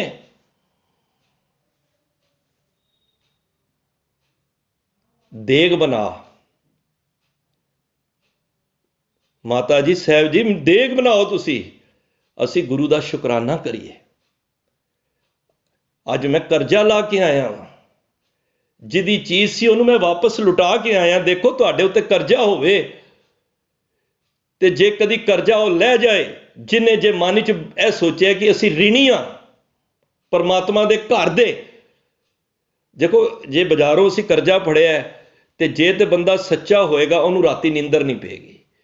ਤੇ ਜੇ ਹੋਏਗਾ ਮਨ ਵਿੱਚ ਕਪਟ ਹੋਏਗਾ ਤੇ ਉਹ ਕਹੇਗਾ ਕੋਈ ਗੱਲ ਨਹੀਂ ਜੀ। ਪਰ ਜਦੋਂ ਉਹਦਾ ਜਿਹੜਾ ਮਨ ਵਿੱਚ ਹੁੰਦਾ ਵੀ ਦੇਣਾ, ਜਦੋਂ ਕਰਜ਼ਾ ਉਤਰਦਾ ਸਭ ਤੋਂ ਜ਼ਿਆਦਾ ਖੁਸ਼ ਹੁੰਦਾ। ਉਹ ਕਹਿੰਦਾ ਮੈਂ ਰੱਜ ਕੇ ਰੋਟੀ ਤਾਂ ਖਾਣੀ ਹੈ, ਪਹਿਲਾਂ ਤੇਰਾ ਕਰਜ਼ਾ ਉਤਰੇ। ਤੇ ਗੁਰੂ ਗੋਬਿੰਦ ਸਿੰਘ ਮਹਾਰਾਜ ਨੂੰ ਪਤਾ ਸੀ ਮੇਰੇ ਤੇ ਪਰਮਾਤਮਾ ਦਾ ਕਰਜ਼ਾ ਹੈ। ਤੇ ਉਸ ਵੇਲੇ ਸ਼ੁਕਰ ਦਾ ਪਾਠ ਕਰਕੇ, ਸ਼ੁਕਰ ਦੀ ਅਰਦਾਸ ਕਰਕੇ ਗੁਰੂ ਸਾਹਿਬ ਨੇ ਇਹ ਝੋਲੀ ਵਿੱਚ ਦਾਤ ਪਾਈ ਹੈ। ਉਹ ਬੱਚਾ ਖੜਾ ਹੋਇਆ ਕਿ ਉਹ ਸ਼ਰੀਰ ਕਹਿੰਦਾ ਮੈਨੂੰ ਭੁਚੰਗੀ ਦੀ ਦਾਤ। ਉਹ ਕਹਿੰਦੇ ਜਾ ਬੱਚਿਆ, ਤੇਰੇ ਘਰ 4 ਭੁਚੰਗੀ ਦਾਤਾਂ। ਕੋਲ ਸੀ ਕਾਜੀ ਸਲਾਊਦੀਨ, ਉਹ ਵੇਖ ਕੇ ਹੈਰਾਨ ਹੋ ਰਿਹਾ। ਅਚਾਨਕ ਉਹ ਕਾਜੀ ਨੇ ਗੁਰੂ ਗੋਬਿੰਦ ਸਿੰਘ ਮਹਾਰਾਜ ਨੂੰ ਕਿਹਾ, ਮਹਾਰਾਜ ਇੱਕ ਗੱਲ ਦੱਸੋ, ਇਹ ਜਿਹੜੀਆਂ ਤੁਸੀਂ ਦਾਤਾਂ ਵੰਡ ਰਹੇ ਹੋ, ਜੇ ਇਹਨਾਂ ਦੇ ਕਰਮਾਂ ਵਿੱਚ ਦਾਤਾਂ ਸੀ ਤੇ ਇਹਨਾਂ ਨੂੰ ਮਿਲੀਆਂ ਕਿਉਂ ਨਹੀਂ? ਤੇ ਜੇ ਨਹੀਂ ਹੈ ਤੇ ਤੁਹਾਡੇ ਕੋਲ ਕਿਹੜੀ ਤਾਕਤ ਹੈ ਜਿਹੜੀ ਤੁਸੀਂ ਇਹ ਦਾਤਾਂ ਇਹਨਾਂ ਨੂੰ ਵੰਡ ਰਹੇ ਹੋ? ਮੈਂ ਇੱਕ ਵਾਰ ਰਿਪੀਟ ਕਰਦਾ, ਜੇ ਤੇ ਮੇਰੇ ਕਰਮਾਂ ਵਿੱਚ ਕੋਈ ਚੀਜ਼ ਦਾਤ ਹੈ ਤੇ ਮੈਨੂੰ ਮਿਲਣੀ ਹੈ, ਉਹ ਤੇ ਕੋਈ ਰੋਕ ਨਹੀਂ ਸਕਦਾ। ਪਰ ਜੇ ਦਾਤ ਨਹੀਂ ਹੈ ਤੇ ਤੁਸੀਂ ਕਿਹੜੀ ਸ਼ਕਤੀ ਹੈ ਤੁਹਾਡੇ ਕੋਲ, ਤੁਸੀਂ ਇਹ ਦਾਤਾਂ ਵੰਡ ਰਹੇ ਹੋ? ਗੁਰੂ ਗੋਬਿੰਦ ਸਿੰਘ ਮਹਾਰਾਜ ਮੁਸਕਰਾ ਪਏ, ਕਹਿਣ ਲੱਗੇ ਸਿੱਖਾ, ਉਹ ਸਲਾਉਦੀਨ ਕਾਜੀ, ਤੁਹਾਡਾ ਸਵਾਲ ਵਾਜਿਬ ਹੈ, ਤੁਸੀਂ ਸਵਾਲ ਬਿਲਕੁਲ ਠੀਕ ਕੀਤਾ ਹੈ। ਜੇ ਇਹਨਾਂ ਦੇ ਕਰਮਾਂ ਵਿੱਚ ਸੀ ਤੇ ਮਿਲਿਆ ਕਿਉਂ ਨਹੀਂ? ਤੇ ਜੇ ਨਹੀਂ ਹੈ ਤੇ ਤੁਸੀਂ ਕਿਹੜੀ ਤਾਕਤ ਬਖਸ਼ਿਸ਼ ਦੇ ਨਾਲ ਦੇ ਰਹੇ ਹੋ? ਹੁਣ ਇੱਥੇ ਸਾਡੇ ਗੁਰੂ ਨਾਨਕ ਦੀ ਘਰ ਦੀ ਵਡਿਆਈ ਦੇਖੋ। ਉਸ ਵੇਲੇ ਮਹਾਰਾਜ ਕਹਿੰਦੇ ਨੇ ਫਿਰ ਸਿੱਖ ਨੂੰ ਕਿਹਾ, ਜਾ ਸਿੱਖੋ, ਇੱਕ ਸਟੈਂਪ ਸ਼ਾਹੀ ਤੇ एक कागज़ का टुकड़ा लैके आओ। संगत बैठी सी, लैके आए स्टैंप। स्टैंप समझते हो ना, जिहदे नाल मोहर। जद वो मोहर गुरु साहब ने काजी नूं दिखाई, कहंदे ने पढ़ ਇਹਦੇ ਉੱਤੇ ਅੱਖਰ ਕੀ ਨੇ। ਵੈਸੇ ਇਤਿਹਾਸਕਾਰ ਲਿਖਦੇ ਨੇ ਮੂਲ ਮੰਤਰ ਲਿਖਿਆ ਹੋਇਆ ਸੀ, ਚਲੋ ਜੋ ਵੀ ਹੈ। ਉਹ ਕਹਿੰਦਾ ਜੀ ਪੜ੍ਹਨ ਵਿੱਚ ਨਹੀਂ ਆ ਰਿਹਾ। ਤੇ ਮਹਾਰਾਜ ਨੇ ਉਹੀ ਸਟੈਂਪ ਲੈ ਕੇ ਜਦ ਸ਼ਾਹੀ ਨਾਲ ਕਾਗਜ਼ ਤੇ ਲਗਾਈ, ਠੱਪਾ ਮਾਰਿਆ ਜਦ ਉਲਟਾ ਕਰਕੇ ਉਸ ਸਟੈਂਪ ਨੂੰ, ਮਹਾਰਾਜ ਕਹਿੰਦੇ ਹੁਣ ਪੜ੍ਹ। ਕਹਿੰਦੇ ਹੁਣ ਪੜ੍ਹਿਆ ਜਾ ਰਿਹਾ ਹੈ। ਕਹਿੰਦੇ ਨੇ ਗੁਰੂ ਘਰ ਦੀ ਇਹੀ ਵਡਿਆਈ ਹੈ ਕਿ ਇੱਥੇ ਜਿਹੜੇ ਪੁੱਠੇ ਵੀ ਮਾੜੇ ਲੇਖ ਵੀ ਨੇ ਨਾ, ਜਦੋਂ ਕੋਈ ਮਨ ਕਰਕੇ ਗੁਰੂ ਦੇ ਚਰਨਾਂ ਵਿੱਚ ਢਹਿ ਪੈਂਦਾ ਨਾ, ਗੁਰੂ ਉਹਦੇ ਮਾੜੇ ਲੇਖ ਵੀ ਮਿਟਾ ਕੇ ਉਹਦੇ ਚੰਗੇ ਲੇਖ ਲਿਖ ਦਿੰਦਾ ਹੈ। ਜਦੋਂ ਗੁਰੂ ਘਰ ਵਿੱਚ ਜਾਓ ਨਾ, ਮੱਥਾ ਟੇਕਣ, ਦਰਸ਼ਨ ਕਰਨ, ਉਸ ਵੇਲੇ ਕੋਸ਼ਿਸ਼ ਕਰੋ ਤੁਹਾਡਾ ਮਸਤਕ ਨਾ ਗੁਰੂ ਦੇ ਚਰਨਾਂ ਵਿੱਚ ਲੱਗੇ, ਤੇ ਹੱਥ ਨੇ ਨਾ ਜਿਹੜੇ ਹੈ, ਤੇ ਹੱਥ ਵੀ ਲੱਗਣ, ਕਿਉਂਕਿ ਇਹ ਰੇਖਾ ਨੇ ਹੱਥਾਂ ਦੇ ਵਿੱਚ। ਜਦੋਂ ਗੁਰੂ ਦੇ ਚਰਨਾਂ ਨਾਲ ਸਪਰਸ਼ ਹੁੰਦੀਆਂ ਨੇ, ਉਸ ਵੇਲੇ ਸਾਡੇ ਮੱਥੇ ਦੇ ਲੇਖ ਲਿਖੇ ਹੋਏ ਵੀ ਮਿਟ ਜਾਣਗੇ ਮਾੜੇ। ਜੇ ਸਾਡੇ ਜ਼ਿੰਦਗੀ ਦੇ ਵਿੱਚ 10 ਸਾਲ ਦੀ ਗਰੀਬੀ ਹੋਏਗੀ, ਉਹ 10 ਦਿਨਾਂ ਵਿੱਚ ਰਹਿ ਜਾਏਗੀ। ਗੁਰੂ ਵਿੱਚ ਉਹ ਤਾਸੀਰ ਹੈ। ਗੁਰੂ ਉਹ ਸਮਰੱਥਾ ਦਾ ਮਾਲਕ ਹੈ। ਪੜ੍ਹਦੇ ਹਾਂ, ਰੋਜ਼ ਪੜ੍ਹੀਦਾ ਸਾਚੇ ਸਾਹਿਬਾ ਕਿਆ ਨਾਹੀਂ ਘਰ ਤੇਰਾ। ਰੋਜ਼ ਪੜ੍ਹੀਦਾ ਬਾਬੁਲ ਮੇਰਾ ਵੱਡ ਸਮਰੱਥਾ। ਰੋਜ਼ ਪੜ੍ਹੀਦਾ ਜਿਤੜੇ ਫਲ ਮਨ ਬਾਛੜੀਏ ਤਿਤੜੇ ਸਤਿਗੁਰ ਪਾਸ। ਕੋਈ ਵਸਤੂ ਐਸੀ ਨਹੀਂ ਸੰਸਾਰ ਦੀ ਜਿਹੜੀ ਗੁਰੂ ਨਾਨਕ ਦੇ ਚਰਨਾਂ ਵਿੱਚ ਨਾ ਹੋਵੇ। ਹਾਂ, ਇਹ ਨਹੀਂ ਕਿ ਤੰਤਰਾਂ ਮੰਤਰਾਂ ਜੰਤਰਾਂ ਵਿੱਚ ਤਾਕਤ ਨਹੀਂ, ਹੈਗੀਆਂ ਨੇ ਉਹਨਾਂ ਵਿੱਚ ਵੀ ਤਾਕਤਾਂ, ਉਹਨਾਂ ਵਿੱਚੋਂ ਵੀ ਚੀਜ਼ਾਂ ਮਿਲਦੀਆਂ ਨੇ। ਪਰ ਬਾਬਾ ਨੰਦ ਸਿੰਘ ਜੀ ਬਚਨ ਮੈਨੂੰ ਯਾਦ ਆ ਗਿਆ, ਕਹਿੰਦੇ ਨੇ ਤੰਤਰਾਂ ਮੰਤਰਾਂ ਜੰਤਰਾਂ ਤੋਂ ਪ੍ਰਾਪਤ ਕੀਤੀ ਹੋਈ ਚੀਜ਼ ਦੀ ਉਮਰ ਲੰਮੇਰੀ ਨਹੀਂ ਹੁੰਦੀ, ਜੇ ਉਹ ਦੁਖਦਾਈ ਹੁੰਦੀ ਏ। ਤੇ ਗੁਰੂ ਨਾਨਕ ਦੇ ਘਰ ਦੀ ਚੀਜ਼ ਨੂੰ ਲੈ ਕੇ ਕੋਈ ਮਿਟਾ ਨਹੀਂ ਸਕਦਾ। ਆਖੋ ਪਿਆਰ ਨਾਲ ਸਤਨਾਮ ਸ੍ਰੀ ਵਾਹਿਗੁਰੂ। ਇਹ ਗੁਰੂ ਨਾਨਕ ਦੇ ਘਰ ਦੀ ਵਡਿਆਈ ਹੈ। ਇੱਥੇ ਜਦੋਂ ਤੁਸੀਂ ਨਕ ਮਸਤਕ ਹੋ ਕੇ ਗੁਰੂ ਦੇ ਚਰਨਾਂ ਵਿੱਚ ਅਰਦਾਸ ਕਰਦੇ ਹੋ ਨਾ, ਤੇ ਗੁਰੂ ਨੂੰ ਫਿਕਰ ਪੈ ਜਾਂਦਾ ਹੈ। ਧੀ ਦਾ ਸਾਕ ਨਹੀਂ ਹੋ ਰਿਹਾ, ਉਹ ਵੀ ਹੋ ਜਾਏਗਾ। ਘਰ ਵਿੱਚ ਕੋਈ ਗਰੀਬੀ ਹੈ, ਉਹ ਵੀ ਦੂਰ ਹੋ ਜਾਏਗੀ। ਕੋਈ ਦੁੱਖ ਹੈ, ਉਹ ਵੀ ਦੂਰ ਹੋ ਜਾਏਗਾ। ਪਰ ਗੁਰੂ ਪ੍ਰਤੀ ਤੈਨੂੰ ਇੱਕ ਪ੍ਰੇਮ ਆਸਥਾ ਰੱਖਣੀ ਪਏਗੀ। ਤੇਰੇ ਮਾੜੇ ਕਰਮ ਵੀ, ਉਹਨੂੰ ਬੀਬੀ ਆਈ ਸੀ ਨਾ ਇੱਕ ਪੁੱਤਰ ਦੀ ਦਾਤ ਲੈਣ ਹਰਗੋਬਿੰਦ ਪਾਤਸ਼ਾਹ ਕੋਲ, ਇਤਿਹਾਸ ਪਤਾ ਆਪ ਜੀ ਨੂੰ, 7 ਪੁੱਤਰ ਮਿਲ ਗਏ ਸੀ ਉਹਨੂੰ। ਤੇ ਉਹ ਮਹਾਰਾਜ ਨੇ ਕਿਹਾ ਸੀ ਤੇਰੇ ਕਰਮਾਂ ਵਿੱਚ ਹੀ ਨਹੀਂ ਹੈ।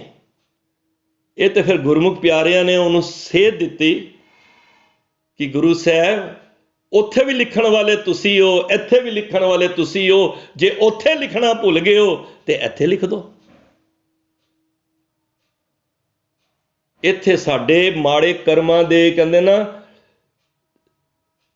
ਧਰਮ ਰਾਏ ਦਰ ਕਾਗਤ ਫਾੜੇ ਜਨ ਨਾਨਕ ਲੇਖਾ ਸਮਝਾ।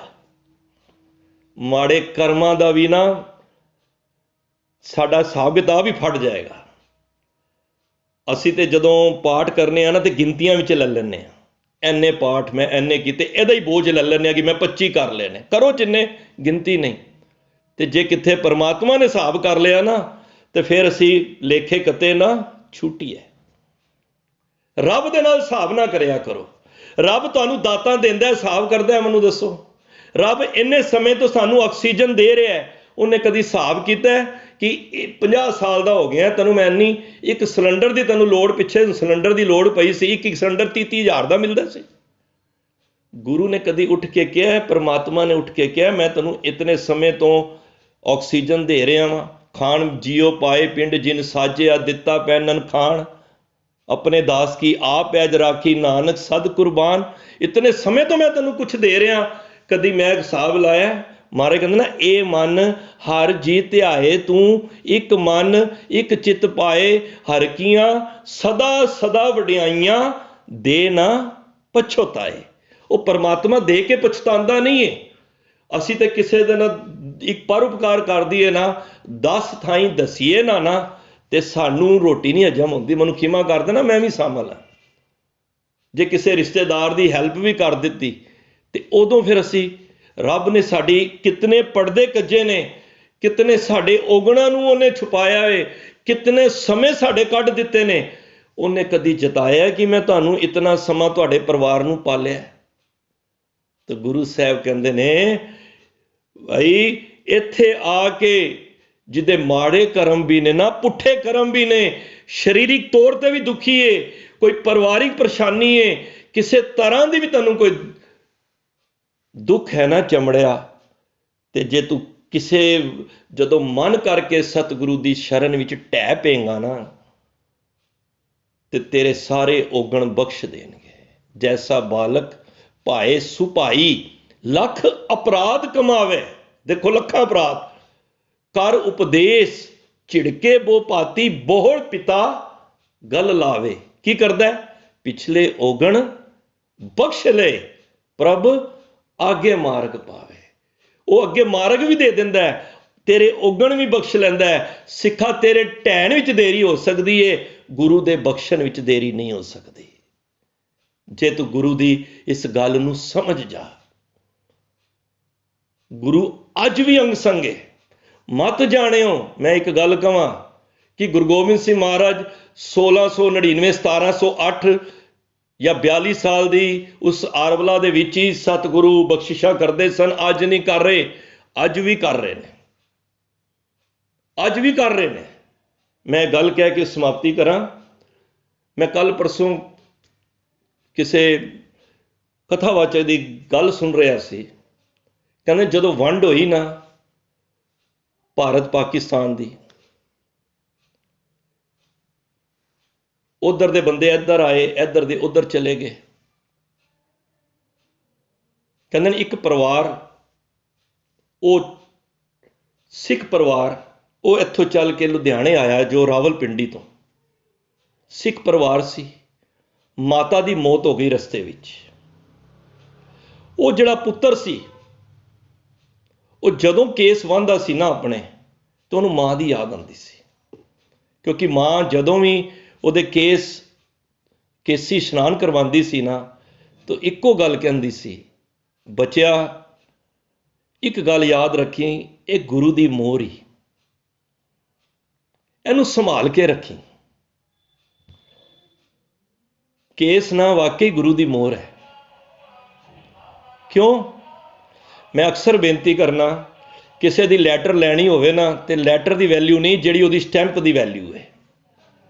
किसी MLA की, किसी प्राइम मिनिस्टर की, किसी चीफ मिनिस्टर की कोई लैटर लैनी होवे ना, तो उहदे उत्ते स्टैंप लगी होंदी है। ते गुरु की साडे वास्ते केस मोहर ने, ये मोहर का काम करती है। ते जदों केस वाहने, इक्को गल कहनी, बच्चिया ये गुरु गोबिंद सिंह महाराज की एक केस गुरु की मोहर ने, ते इन्हां केसां नाल छेड़ाखानी ना करी, गुरु तेरे नाल रहेगा। आ गए परिवार, माता चढ़ाई कर गई, कुछ समा बीतिया, घर विच विआह होया, उहदा 3 कुड़ियां होईयां, गरीबी भी हो गई। उहदे सिर दे विच ऐसी ब्रेन ट्यूमर होया कि लुधियाने उस डॉक्टर को दिखाया, किसी नूं दर्द जाए ना, वो कहंदा जी इहदा इलाज है ना जिहड़ा, ये सिर्फ दिल्ली दे विच एम्स विच। ये भाई साहब उस दिन कथा सुना रहे सन, ते जद कहंदा मेरे को तो पैसे ही नहीं है। और देखो उस दिन पड़ोसी आस पास दे सारे आ गए। वो कहंदे ने तू चिंता ना कर, उस लड़के नूं कहंदे ने, पिता नूं कहंदे तू लै जा अपने बच्चे नूं दिल्ली, ते कुड़ियां दी सांभ असीं कर लांगे, सारे मिल के परिवार इत्थे सब कर लांगे। उन्होंने लुधियाने तो एक डॉक्टर सी, ਉਹਦੀ जान पहचान सी, उन्हें एक लैटर भी लिख दिता कि जाओ तुहाडा खर्चा भी फ्री होएगा, उत्थे तुहानूं अंग्रेज़ डॉक्टर मिलेगा, तुसीं मेरा लैटर दिखाओगे तो तुहाडा इलाज भी फ्री कर देगा। प्यो पुत्र दोनों चल के 47 तो बाद दिल्ली च आ गए, कुड़ियां उन्हां दियां उत्थे। मैं सिर्फ गल कर रहा, मैं किसी परिवार की गल नहीं कर रहा, मैं सिर्फ दसना चाहना कि गुरु गोबिंद सिंह महाराज अज भी कला वरता रहे जे। जद एम्स लैके गए, वो डॉक्टर ने सारे टेस्ट वेखे, ਉਹਨੇ ਕਿਹਾ ਜੀ ਬਿਨਾਂ ਆਪਰੇਸ਼ਨ ਤੋਂ ਇਹ ਠੀਕ ਨਹੀਂ ਹੋ ਸਕਦਾ।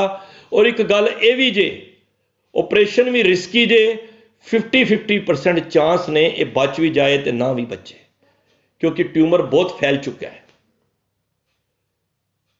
ਉਹ ਰਾਜੀ ਨਹੀਂ ਸੀ, ਪਰ ਪਿਤਾ ਨੇ ਕਿਹਾ ਚਲੋ ਕਰਾ ਲਓ, ਕਿਉਂਕਿ ਕਹਿੰਦਾ ਜੇ ਨਹੀਂ ਕਰਾਓਗੇ ਤੇ ਇਹ ਇਤਨੀ ਤੇਜ਼ੀ ਨਾਲ ਸਪਰੈਡ ਹੋ ਰਿਹਾ ਹੈ ਕਿ ਇਹਦੀ ਮੌਤ ਜਲਦੀ ਹੋ ਜਾਏਗੀ, ਤੇ ਸਵੇਰੇ ਇਹਦਾ 8 ਵਜੇ ਆਪਰੇਸ਼ਨ ਕਰਨਾ ਹੈ। ਸਾਧ ਸੰਗਤ, ਉਹ ਰਾਤੀ ਉਹਨੂੰ ਜਦ ਸੌਣ ਲਗਾ, ਉਹਨੂੰ ਬਸ ਇੱਕੋ ਹੀ ਕਿ ਇਹ ਗੁਰੂ ਗੋਬਿੰਦ ਸਿੰਘ ਮਹਾਰਾਜ ਮੇਰੇ ਤੇ ਕਿਰਪਾ ਕਰਨੀ, ਅਰਦਾਸਾਂ ਬੇਨਤੀਆਂ ਕਰ ਰਹੇ। ਕਹਿੰਦੇ ਨਾਲੇ 6 ਵਜੇ ਨਾ ਸੁੱਤਾ ਹੀ ਹੋਇਆ ਸੀ ਤੇ ਨਰਸ ਆਈ, ਨਾਮ ਸੀ ਮਾਨ ਸਿੰਘ। ਮਾਨ ਸਿੰਘ ਜੀ ਉੱਠੋ, ਨਾਲ ਉਹ ਨਾਈ ਨੂੰ ਲੈ ਕੇ ਆਈ ਸੀ। ਉੱਠੋ ਤੇ ਬ੍ਰਸ਼ ਕਰੋ ਤੇ ਤੁਹਾਡੀ ਕੇਸ ਕੱਟਣੇ ਨੇ ਤਾਂ ਕਿ ਆਪਰੇਸ਼ਨ ਹੋਣਾ ਹੈ। ਜਦ ਉਹਨੇ ਇਹ ਗੱਲ ਸੁਣੀ, ਉਹਦੀਆਂ ਭੁੱਬਾਂ ਨਿਕਲ ਆਈਆਂ, ਉਹ ਉੱਚੀ ਉੱਚੀ ਰੋਣ ਲੱਗ ਪਿਆ। ਤੇ ਇਤਨਾ ਉੱਚੀ ਰੋਇਆ, ਉਹਨੂੰ ਹੁਣ ਮਾਂ ਦੀ ਯਾਦ ਆ ਰਹੀ ਹੈ ਕਿ ਮਾਂ ਨੇ ਕਿਹਾ ਸੀ ਜਦੋਂ ਕਿ ਦੇਖੋ ਮੈਂ ਪਹਿਲਾਂ ਕਿਹਾ ਨਾ, ਮਾਤਾ ਦਾ ਬੜਾ ਰੋਲ ਹੁੰਦਾ ਹੈ। ਮਾਤਾ ਕਹਿੰਦੀ ਸੀ ਬੱਚਿਆ ਇਹ ਤੇਰੇ ਕੇਸ ਨੇ, ਗੁਰੂ ਦੀ ਮੋਹਰ ਏ, ਤੇ ਇਹਨਾਂ ਕੇਸਾਂ ਨੂੰ ਧਿਆਨ ਰੱਖੀ, ਕਦੀ ਕਤਲ ਨਹੀਂ ਕਰਾਉਣਾ ਇਹਨਾਂ ਨੂੰ। ਕਹਿੰਦਾ ਮੈਂ ਇੰਨੀ ਉੱਚੀ ਰੋਣ ਲੱਗ ਪਿਆ ਤੇ ਉਹ ਡਾਕਟਰ ਨੇ ਉਹਨੂੰ ਲੈ ਕੇ ਆਏ ਤੇ ਉਹਨਾਂ ਨੇ ਕਿਹਾ ਚਲੋ ਕੁਝ ਚਿਰ ਰੱਖੋ। ਕਹਿੰਦਾ ਮੈਂ ਸਾਰੀ ਰਾਤ, ਉਸ ਦਿਨ ਉਹਨੇ ਆਪਰੇਸ਼ਨ ਨਹੀਂ ਕਰਨ ਦਿੱਤਾ। ਕਹਿੰਦਾ ਮੈਂ ਸਾਰੀ ਰਾਤ ਰੋਂਦਾ ਰਿਹਾ ਕਿ ਹੁਣ ਭਾਵੇਂ ਆਪਰੇਸ਼ਨ ਕਰੋ ਜਾਂ ਨਾ ਕਰੋ, ਮੈਂ ਕੇਸ ਨਹੀਂ ਕਤਲ ਕਰਾਣੇ, ਕਿਉਂਕਿ ਜਿਹੜਾ ਬ੍ਰੇਨ ਦਾ ਆਪਰੇਸ਼ਨ ਹੁੰਦਾ ਬਿਨਾਂ ਕੇਸਾਂ ਕਤਲ ਤੋਂ ਆਪਰੇਸ਼ਨ ਨਹੀਂ ਹੋ ਸਕਦਾ। ਕਹਿੰਦਾ ਮੈਂ ਸਾਰੀ ਰਾਤ ਗੁਰੂ ਗੋਬਿੰਦ ਸਿੰਘ ਮਹਾਰਾਜ ਨੂੰ ਇਹੀ ਕਹਿੰਦਾ ਰਿਹਾ, ਮਹਾਰਾਜ ਕਿੱਥੇ ਹੋ ਤੁਸੀਂ? ਐਵੇਂ ਮਾਂ ਕਹਿੰਦੀ ਸੀ ਗੁਰੂ ਗੋਬਿੰਦ ਸਿੰਘ ਮਹਾਰਾਜ, ਗੁਰੂ ਗੋਬਿੰਦ ਸਿੰਘ ਮਹਾਰਾਜ ਕਿੱਥੇ ਹੋ ਤੁਸੀਂ ਗੁਰੂ ਗੋਬਿੰਦ ਸਿੰਘ ਜੀ? ਜੇ ਹੁੰਦੇ ਤੇ ਆ ਜਾਂਦੇ ਸਾਹਮਣੇ। ਕਹਿੰਦੇ ਜਦ ਮੈਂ ਰਾਤ ਰੋ ਰਿਹਾ ਸੀ ਨਾ, ਇੱਕ ਔਰਤ ਮੇਰੇ ਕੋਲ ਆ ਕੇ ਬਹਿ ਗਈ, ਉਹ ਮੇਰੇ ਸਿਰ ਤੇ ਹੱਥ ਰੱਖੇ, ਬੱਚਿਆ ਐਵੇਂ ਨਹੀਂ ਕਹੀਦਾ, ਗੁਰੂ ਗੋਬਿੰਦ ਸਿੰਘ ਮਹਾਰਾਜ ਕੋਲ ਹੈਗੇ ਨੇ, ਕਦੀ ਮਹਾਰਾਜ ਨੂੰ ਐਵੇਂ ਨਹੀਂ ਕਹੀਦਾ। ਉਹ ਮਹਾਰਾਜ ਹੁੰਦੇ ਤੇ ਮੇਰਾ ਅੱਜ ਮੇਰੇ ਇਹ ਕੇਸਾਂ ਦੇ ਕਤਲ ਨਾ ਹੁੰਦਾ। ਬੱਚਿਆ ਇਸ ਤਰ੍ਹਾਂ ਨਹੀਂ ਕਹੀਦਾ, ਤੂੰ ਬਾਣੀ ਪੜ੍ਹ। ਚੌਪਈ ਸਾਹਿਬ ਦਾ ਪਾਠ ਕਰਨ ਲੱਗ ਪਈ, ਸਿਰ ਤੇ ਹੱਥ ਫੇਰਨ ਲੱਗ ਪਈ। ਉਹ ਵਿਚਾਰਾ ਇਹੀ ਕਹਿੰਦਾ ਰਿਹਾ ਕਿ ਜੇ ਗੁਰੂ ਗੋਬਿੰਦ ਸਿੰਘ ਹੈ ਨੇ ਤੇ ਸਾਹਮਣੇ ਆਉਂਦੇ, ਮੇਰੇ ਤੇ ਸਵੇਰੇ ਕੇਸ ਕਤਲ ਹੋ ਜਾਣੇ ਨੇ। ਉਹ ਮਾਂ ਬੜਾ ਸਮਝਾਵੇ, ਤੇ ਜਦ ਮਾਂ ਨੇ ਸਾਰੀ ਰਾਤ ਸਮਝਾਉਂਦੀ ਰਹੀ ਤੇ ਪੁੱਛਿਆ ਮਾਂ ਤੂੰ ਕੌਣ ਹੈ? ਤੇ ਉਹ ਕਹਿੰਦੀ, ਮਾਂ ਕਹਿੰਦੀ ਹੈ ਮੈਂ ਇਸ ਨਾ ਹਸਪੀਟਲ ਵਿੱਚ ਨਰਸ ਹਾਂ, ਮੇਰਾ ਨਾਮ ਸੁਰਜੀਤ ਕੌਰ ਹੈ, ਤੇ ਬੱਚਿਆ ਤੂੰ ਘਬਰਾਈ ਨਾ, ਸਵੇਰੇ ਗੁਰੂ ਗੋਬਿੰਦ ਸਿੰਘ ਮਹਾਰਾਜ ਤੇਰਾ ਆਪੇ ਹੀ ਕੋਈ ਨਾ ਕੋਈ ਕਾਰਜ ਸਵਾਰ ਦੇਣਗੇ। ਇਹ ਗੱਲ ਜਦ ਕਹੀ ਤੇ ਉਹ ਸਵੇਰੇ ਤੜਕੇ ਵੇਲੇ ਇਹਨੂੰ ਨੀਂਦ ਪੈ ਗਈ ਤੇ ਉਹ ਮਾਤਾ ਟੁਰ ਪਈ। ਸਵੇਰ ਹੋਈ, ਕਿਉਂਕਿ ਅੱਖਾਂ ਤੋਂ ਵੀ ਓਝਲ ਹੋ ਰਿਹਾ ਸੀ, ਅੱਖਾਂ ਤੋਂ ਨਜ਼ਰ ਨਹੀਂ ਆ ਰਿਹਾ ਸੀ। ਸਵੇਰੇ ਡਾਕਟਰ ਆਇਆ, ਨਾਈ ਨਾਲ ਆਇਆ, ਪੂਰੀ ਤਿਆਰੀ ਕਰਕੇ ਆਏ, ਭਾਈ ਹੁਣ ਸਮਾਂ ਬੀਤਦਾ ਜਾ ਰਿਹਾ ਹੈ। ਤੇ ਉਹਨੇ ਕਿਹਾ ਜੀ ਮੈਂ ਤੇ ਕੇਸ ਨਹੀਂ ਕਤਲ ਕਰਾਣੇ। ਅੱਖਾਂ ਤੇ ਉਹਨਾਂ ਨੇ ਪੱਟੀ ਉਹਦੀ ਬੰਨੀ ਹੋਈ ਸੀ। ਉਹਨੇ ਕਿਹਾ ਮੇਰੀ ਪੱਟੀ ਤੇ ਖੋਲੋ, ਕਿਉਂਕਿ ਜਦੋਂ ਬੰਦੇ ਨੂੰ ਪਤਾ ਲੱਗਦਾ ਮੈਂ ਕੋਈ ਠੀਕ ਹੋ ਰਿਹਾ ਤੇ ਫਿਰ ਡਾਕਟਰ ਕਹਿੰਦਾ ਨਹੀਂ ਪੱਟੀ ਨਹੀਂ ਖੁੱਲੇਗੀ, ਕਿਉਂਕਿ ਇਹ ਅੱਖਾਂ ਦੇ ਅੰਦਰ ਤੇਰੀ ਜੋਤ ਗਈ ਹੋਈ ਹੈ, ਤੇ ਜੇ ਅਗਰ ਤੂੰ ਆਪਰੇਸ਼ਨ ਨਾ ਕਰਾਇਆ ਤੇ ਬਿਲਕੁਲ ਪਿੱਛੋਂ ਹੀ ਚਲੀ ਜਾਏਗੀ, ਕਈ ਵਾਰੀ ਪਿੱਛੋਂ ਚਲੀ ਜਾਏ ਫਿਰ ਜੋਤ ਨਹੀਂ ਆਉਂਦੀ। ਉਸ ਵੇਲੇ ਫਿਰ ਡਾਕਟਰ ਨੂੰ ਜ਼ਬਰਦਸਤੀ ਕਰਕੇ ਜਦ ਉਹਨੇ ਪੱਟੀ ਖੁਲਵਾਈ ਤੇ ਉਹ ਬੱਚਾ ਮਾਨ ਸਿੰਘ ਕਹਿੰਦਾ ਜੀ ਮੈਨੂੰ ਤੇ ਨਜ਼ਰ ਆ ਰਿਹਾ ਹੈ। ਡਾਕਟਰ ਕਹਿੰਦਾ ਹੋ ਹੀ ਨਹੀਂ ਸਕਦਾ। ਕਹਿੰਦਾ ਡਾਕਟਰ ਸਾਹਿਬ ਤੁਸੀਂ ਜਿਹੜੇ ਕੱਪੜੇ ਪਾਏ ਨੇ ਸਾਹਮਣੇ ਪਰਦਿਆਂ ਦਾ ਰੰਗ ਦੇਖ ਲਓ, ਇਹ ਨਰਸ ਨੇ ਜਿਹੜੀ ਡਰੈਸ ਪਾਈ ਹੈ ਸਾਰਾ ਕੁਝ ਉਹਨੇ ਦੱਸ ਦਿੱਤਾ। ਡਾਕਟਰ ਨੇ ਆਪਰੇਸ਼ਨ ਰੁਕਵਾਇਆ, ਜਾ ਕੇ ਉਹਦੇ ਰੀਟੈਸਟ ਹੋਏ, ਸਾਰੇ ਟੈਸਟ ਹੋਏ। ਸ਼ਾਮ ਨੂੰ ਰਿਪੋਰਟਾਂ ਆਈਆਂ, ਡਾਕਟਰ ਰਿਪੋਰਟ ਵੇਖ ਕੇ ਹੈਰਾਨ ਹੋ ਗਿਆ ਕਿ ਇਸ ਰਿਪੋਰਟ ਦੇ ਅੰਦਰ ਟਿਊਮਰ ਨਾਮ ਦੀ ਚੀਜ਼ ਹੀ ਨਹੀਂ ਹੈਗੀ, ਔਰ ਇਹ ਬਿਲਕੁਲ ਨਵਾਂ ਨਿਰੋਆ ਹੈ। ਅੱਖਾਂ ਵੀ ਉਹਦੀਆਂ ਬਿਲਕੁਲ ਇਸ ਤਰ੍ਹਾਂ ਜਿਸ ਤਰ੍ਹਾਂ ਰੱਬ ਨੇ ਹੁਣੇ ਭੇਜੀਆਂ ਨੇ। ਅੱਖਾਂ ਵਿੱਚੋਂ ਹੰਝੂ ਆ ਗਏ ਕਿ ਗੁਰੂ ਗੋਬਿੰਦ ਸਿੰਘ ਮਹਾਰਾਜ, ਮੈਂ ਤੁਹਾਨੂੰ ਕਿਵੇਂ ਬੋਲ ਰਿਹਾ ਸੀ, ਤੁਸੀਂ ਤੇ ਆਪ ਵਰਤ ਕੇ। ਤੁਸੀਂ ਦੇਖੋ, ਮੈਂ ਅਕਸਰ ਕਹਿਣਾ, ਜਦੋਂ ਤੁਸੀਂ ਅੰਮ੍ਰਿਤ ਪਾਨ ਕਰਨਾ ਨਾ, ਤੇ ਤੁਸੀਂ ਅੰਮ੍ਰਿਤ ਨਹੀਂ ਸੰਭਾਲਣਾ, ਅੰਮ੍ਰਿਤ ਨੇ ਤੁਹਾਨੂੰ ਸੰਭਾਲਣਾ ਜੇ। ਅੰਮ੍ਰਿਤ ਸੁਰਜੀਤ ਹੈ, ਅੰਮ੍ਰਿਤ ਦੀ ਕਦੀ ਮੌਤ ਨਹੀਂ ਹੁੰਦੀ। ਤੁਹਾਡੀ ਜਿਹੜੀ ਭਾਲ ਹੈ ਨਾ, ਉਹ ਅੰਮ੍ਰਿਤ ਨੇ ਕਰਨੀ ਹੈ। ਤੇ ਜਦ ਬਿਲਕੁਲ ਠੀਕ ਹੋਏ, ਅਗਲੇ ਦਿਨ ਛੁੱਟੀ ਹੋਣ ਲੱਗੀ, ਡਾਕਟਰ ਨੇ ਦਵਾਈਆਂ ਥੋੜੀਆਂ ਲਿਖ ਦਿੱਤੀਆਂ। ਉਹਨਾਂ ਨੇ ਕਿਹਾ ਜੀ ਬਿਲਕੁਲ ਠੀਕ ਹੋ, 8-10 ਦਿਨ ਦਵਾਈ ਖਾਣਾ, ਕੋਈ ਟਿਊਮਰ ਨਹੀਂ, ਤੁਸੀਂ ਬਿਲਕੁਲ ਜਾ ਕੇ ਪਰਿਵਾਰ ਹੀ ਖੁਸ਼ੀਆਂ ਮਨਾਓ। ਜਦ ਹਸਪੀਟਲ ਤੋਂ ਪਿਓ ਪੁੱਤਰ ਸਮਾਨ ਸੰਭਾਲਿਆ, ਬਾਹਰ ਨਿਕਲੇ ਤੇ ਇੱਕਦਮ ਯਾਦ ਆਇਆ, ਯਾਰ ਉਹ ਮਾਤਾ ਨੂੰ ਤੇ ਮਿਲਣਾ ਜਿਹੜੀ ਮੇਰੀ ਸਾਰੀ ਰਾਤ ਮੈਨੂੰ ਲੋਰੀਆਂ ਦਿੰਦੀ ਰਹੀ, ਚੌਪਈ ਸਾਹਿਬ ਦਾ ਪਾਠ ਕਰਦੀ ਰਹੀ, ਮੈਨੂੰ ਸਮਝਾਉਂਦੀ ਰਹੀ, ਨਹੀਂ ਪੁੱਤਰਾ, ਮਹਾਰਾਜ ਨੂੰ, ਗੁਰੂ ਗੋਬਿੰਦ ਸਿੰਘ ਮਹਾਰਾਜ ਨੂੰ ਐਵੇਂ ਨਹੀਂ ਕਹੀਦਾ, ਐਵੇਂ ਨਹੀਂ ਕਹੀਦਾ, ਮਹਾਰਾਜ ਹਾਜ਼ਰ ਨਾਜ਼ਰ ਨੇ। ਕਹਿੰਦੇ ਮੈਂ ਜਾ ਕੇ ਮਿਲ ਤੇ ਆਵਾਂ ਉਹਨੂੰ, ਇੱਕ ਵਾਰੀ ਉਹਦਾ ਧੰਨਵਾਦ ਤੇ ਬੋਲਦਾ। ਕਹਿੰਦੇ ਜਦ ਮੈਂ ਕਾਊਂਟਰ ਤੇ ਗਿਆ, ਉੱਥੇ ਇੱਕ ਲੇਡੀਜ਼ ਬੈਠੀ ਸੀ, ਉਹ ਮਾਨ ਸਿੰਘ ਜੀ। ਕਹਿੰਦੇ ਮੈਂ ਪੁੱਛਿਆ, ਭਾਈ ਤੁਹਾਡੇ ਇਸ ਏਮਸ ਵਿੱਚ ਕੋਈ ਮਾਤਾ ਸੁਰਜੀਤ ਕੌਰ ਕਰਕੇ ਕੋਈ ਨਰਸ ਹੈਗੀ ਏ? ਮੈਂ ਉਹਨੂੰ ਮਿਲਣਾ ਚਾਹੁੰਦਾ ਵਾਂ, ਜਿਹੜੀ ਮੇਰੀ ਰਾਤੀ ਮੇਰੇ ਇਸ ਰੂਮ ਵਿੱਚ ਆਈ ਸੀ। ਉਹਨੇ ਰਜਿਸਟਰ ਛਾਂਟ ਮਾਰਿਆ, ਕੋਈ ਸੁਰਜੀਤ ਕੌਰ ਨਾਮ ਦੀ ਔਰਤ ਹੀ ਨਹੀਂ ਸੀ। ਮਹਾਰਾਜ ਆਪ ਆ ਕੇ ਉਸ ਬੱਚੇ ਦੇ ਸੀਸ ਤੇ ਹੱਥ ਰੱਖ ਗਏ। ਤੇ ਗੁਰੂ ਅੱਜ ਵੀ ਹੈ, ਦੁਕਾਲੰ ਪ੍ਰਨਾਸੀ ਦਿਆਲੰ ਸਰੂਪੇ, ਸਦਾ ਅੰਗ ਸੰਗੇ ਅਭੰਗੰ ਵਿਭੂਤੇ।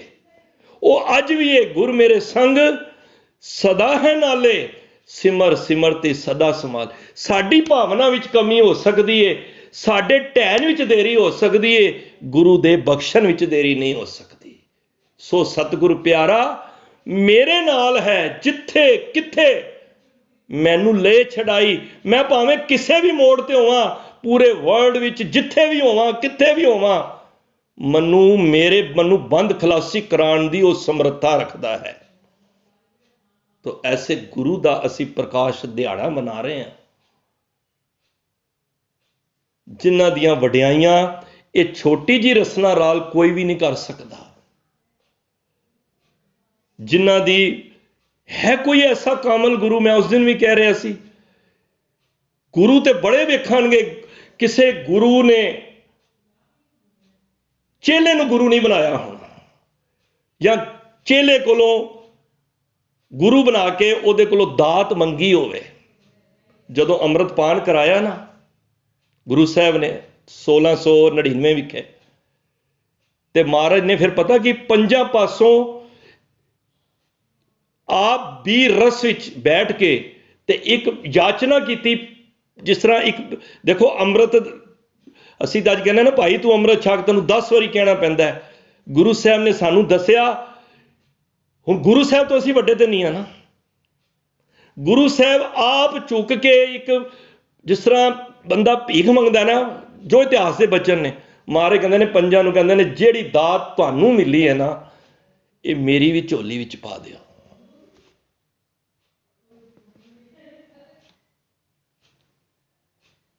ਉਹ ਦਾਤ ਮੇਰੀ ਵੀ ਝੋਲੀ ਵਿੱਚ ਪਾ ਦਿਓ। ਤੇ ਫਿਰ ਉਹ 5 ਨੇ ਗੁਰੂ ਸਾਹਿਬ ਨੂੰ ਅੰਮ੍ਰਿਤ ਦੀ ਦਾਤ ਦਿੱਤੀ। ਪੜ੍ਹੀਦਾ ਨਾ, ਗੁਰਸੰਗਤ ਕੀਨੀ ਖਾਲਸਾ ਮਨ ਮੁਖੀ ਦੁਹੇਲਾ, ਵਾਹ ਵਾਹ ਗੋਬਿੰਦ ਸਿੰਘ ਆਪੇ ਗੁਰ ਚੇਲਾ। ਦੇਖੋ ਕਿੰਨਾ ਮਾਨ ਦਿੱਤਾ। ਹੁਣ ਇਸ ਗੱਲ ਤੋਂ 1-2 ਉਦਾਹਰਨਾਂ ਲੈ ਕੇ ਫਿਰ ਸਮਾਪਤੀ ਕਰੀਏ। ਜਦੋਂ ਅੰਮ੍ਰਿਤਪਾਨ ਦੀ ਇਹ ਪ੍ਰਥਾ ਹੋਈ ਨਾ, ਪਹਾੜੀ ਰਾਜੇ ਆ ਗਏ ਮਹਾਰਾਜ ਕੋਲ, ਮਹਾਰਾਜ ਇਹ ਦਾਤ ਸਾਨੂੰ ਵੀ ਚਾਹੀਦੀ ਹੈ, ਸਾਨੂੰ ਵੀ ਅੰਮ੍ਰਿਤਧਾਰੀ ਬਣਾਓ, ਅਸੀਂ ਵੀ ਹੁਣ ਗੁਰੂ ਤੁਹਾਡੇ ਜਹਾਜ਼ੇ ਚੜ੍ਹਨਾ। ਉਸ ਵੇਲੇ ਮਹਾਰਾਜ ਨੇ ਕੀ ਕਿਹਾ ਸੀ, ਇਹ ਦਾਤ ਨਾ ਹੁਣ ਮੇਰੇ ਕੋਲ ਨਹੀਂ ਜੇ, ਜਿੰਨੇ ਵੀ ਦਾਤ ਹੁਣ ਲੈਣੀ ਹੈ ਨਾ ਅੰਮ੍ਰਿਤ ਦੀ, ਉਹ 5 ਪਿਆਰਿਆਂ ਕੋਲ ਜਾਓ, ਗੁਰੂ ਗ੍ਰੰਥ ਸਾਹਿਬ ਦੀ ਹਜ਼ੂਰੀ ਵਿੱਚ।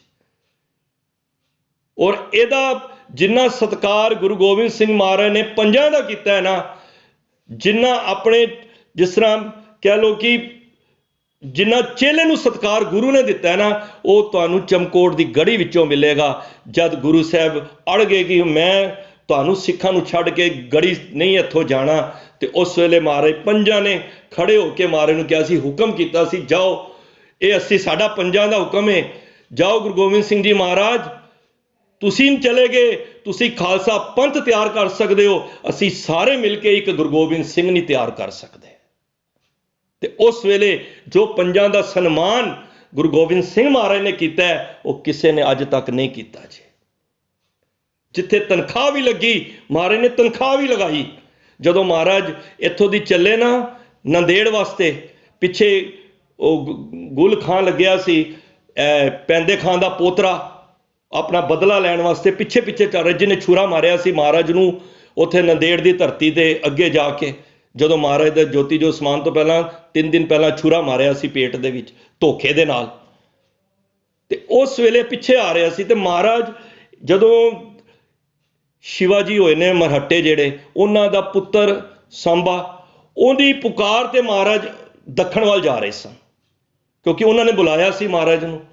ਤੇ ਮਹਾਰਾਜ ਇੱਥੋਂ ਦੀ ਸਾਬੋ ਦੀ ਤਲਵੰਡੀ ਚੱਲ ਕੇ ਰਾਜਸਥਾਨ ਤੋਂ ਹੁੰਦੇ ਹੋਏ ਨਾ, ਜਦੋਂ ਨੰਦੇੜ ਪਹੁੰਚਣਾ ਸੀ ਨਾ, ਰਸਤੇ 'ਚ ਰਾਜਸਥਾਨ ਰੁਕੇ ਇੱਕ ਜਗ੍ਹਾ ਤੇ ਦਾਦੂ ਦੀ ਕਬਰ ਆਉਂਦੀ ਹੈ। ਸੁਣਨਾ ਗੱਲ ਨੂੰ ਧਿਆਨ ਨਾਲ, ਦਾਦੂ ਦੀ ਕਬਰ ਆਉਂਦੀ ਹੈ।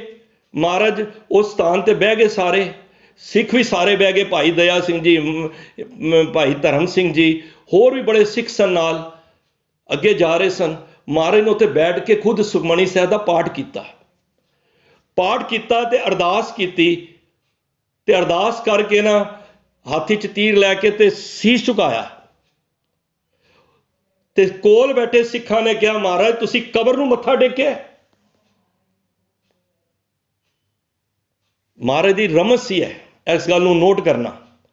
ਜਦੋਂ ਪਾਠ ਕੀਤਾ ਸੁਖਮਣੀ ਸਾਹਿਬ ਦਾ, ਜਦੋਂ ਅਸੀਂ ਅਰਦਾਸ ਕਰਨੇ ਆ, ਸੀਸ ਝੁਕਾਉਂਦੇ ਆ ਨਾ, ਤੇ ਮਹਾਰਾਜ ਨੇ ਕਬਰ ਦੇ, ਐਕਚੁਅਲੀ 'ਚ ਮਹਾਰਾਜ ਦੇ ਹੱਥ 'ਚ ਤੀਰ ਸੀ, ਕਿਉਂਕਿ ਸ਼ਸਤਰ ਨੂੰ ਮਹਾਰਾਜ ਨੇ ਮਾਨ ਦਿੱਤਾ ਹੈ। ਪੜੀ ਨਾ ਖੜਗ ਕੀ, ਇਹ ਤਲਵਾਰ ਹੀ ਤੇ ਹੈ ਨਾ, ਪ੍ਰੀਤਮ ਭਗੋਤੀ ਸਿਮਰ ਕੇ, ਇਹ ਸ਼ਮਸ਼ੀਰ ਹੀ ਤੇ ਹੈ। ਖੜਗ ਕੇਤ ਮੈਂ ਸ਼ਰਨ ਤਿਆਰੀ, ਉਸ ਖੜਗ ਵਾਲੇ, ਉਸ ਤਲਵਾਰ ਵਾਲੇ, ਉਸ ਸ਼ਮਸ਼ੀਰ ਵਾਲੇ ਪਰਮਾਤਮਾ ਨੂੰ ਮੈਂ ਨਮਸਕਾਰ ਕਰਨਾ, ਤੇਰੀ ਸ਼ਰਨ ਵਿੱਚ ਆਇਆ।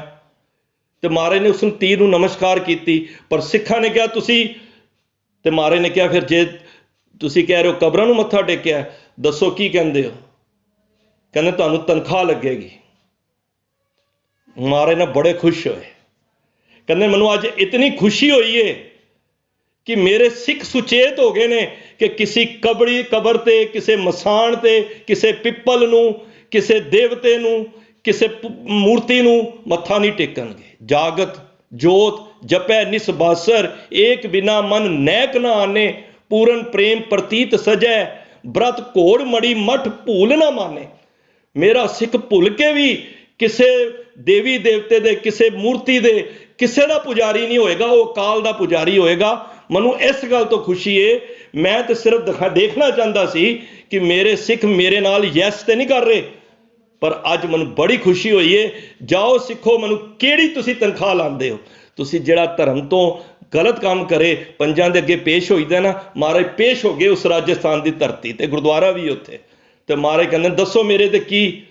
ਤੇ ਮਹਾਰਾਜ ਨੂੰ ਕਹਿੰਦੇ ਨੇ ਫਿਰ ਮਹਾਰਾਜ ਜੇ ਤੁਹਾਡੇ ਤੇ ਅੱਜ ਤਨਖਾਹ ਲੱਗੀ ਹੈ, ਤੁਸੀਂ 500 ਰੁਪਈਆ ਦੇਣਾ ਹੈ, ਰਸਤੇ ਵਿੱਚ ਲੋੜ ਏ ਰਸਤ ਦੀ ਵੀ, ਤੇ ਰਸਤੇ ਤੰਬੂ ਵੀ ਲੱਗਣੇ ਨੇ 500। ਤੇ ਫਿਰ ਆਪੇ ਹੀ ਪੰਜਾਂ ਪਿਆਰਿਆਂ ਨੇ ਸਲਾਹ ਕੀਤੀ, ਮਹਾਰਾਜ ਨਹੀਂ, ਐਵੇਂ ਤੇ ਫਿਰ ਕੋਈ ਸਿੱਖ ਭਰ ਨਹੀਂ ਚੱਕ ਸਕੇਗਾ, ਤੁਹਾਡੇ ਵਾਸਤੇ ਇੱਕ ਸਮਝ ਲਓ ਕੰਸੈਸ਼ਨ ਹੈ ਜੋ ਇਤਿਹਾਸ ਵਿੱਚ ਆਇਆ, ਤੁਸੀਂ 125 ਰੁਪਏ ਇਸ ਵਿੱਚ ਪਾਣੇ ਨੇ ਦਸਵੰਤ ਵਿੱਚ, ਤੇ ਅਸੀਂ ਇਸ ਨੂੰ ਫਿਰ ਅੱਗੇ ਸੰਗਤਾਂ ਦੇ ਵਿੱਚ ਅਸੀਂ ਇਹਦੀ ਸੇਵਾ ਲੈਣੀ ਹੈ।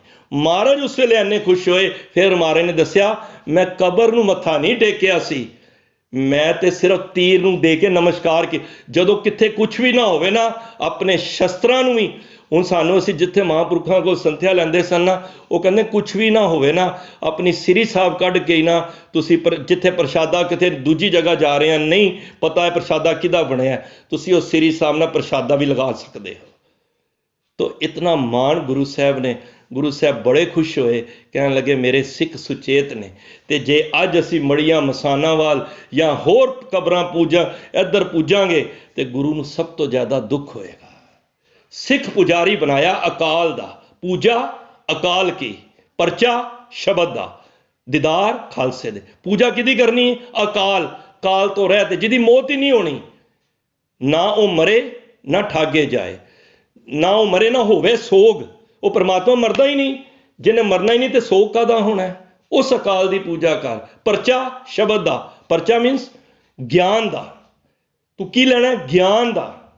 ਤੇ ਦੀਦਾਰ ਕਿਤੇ ਕਰਨੇ ਨੇ? ਖਾਲਸੇ ਦੇ। ਉਹਦੇ ਵਿੱਚ ਮੈਂ ਹੂੰ, ਖਾਲਸੇ ਮੈਂ ਹੂੰ ਕਰੋ ਨਿਵਾਸ।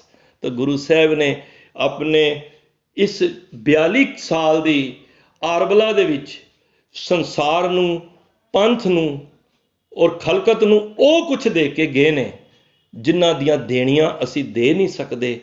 ਉਹਨਾਂ ਦੀ ਮਾਤਾ ਧਨ ਨੇ, ਧੰਨ ਧੰਨ ਪਿਤਾ, ਧੰਨ ਧੰਨ ਕੁਲ, ਧੰਨ ਧੰਨ ਸੁਜਨਨੀ ਜਿਨ ਗੁਰੂ ਜਨਿਆ ਮਾਏ, ਧੰਨ ਧੰਨ ਗੁਰੂ ਜਿਨ ਨਾਮ ਅਰਾਧਿਆ। ਗੁਰੂ ਸਾਹਿਬ ਕਹਿੰਦੇ ਨੇ ਉਹ ਵੀ ਧੰਨ ਨੇ ਜਿਨ੍ਹਾਂ ਨੇ ਨਾਮ ਨੂੰ ਅਰਾਧਿਆ। ਆਪ ਤਰਿਆ ਜਿਨ੍ਹਾਂ ਡਿੱਠਾ, ਜਿਨੀ ਡਿੱਠਾ ਤਿੰਨਾਂ ਲਏ ਛਡਾਏ।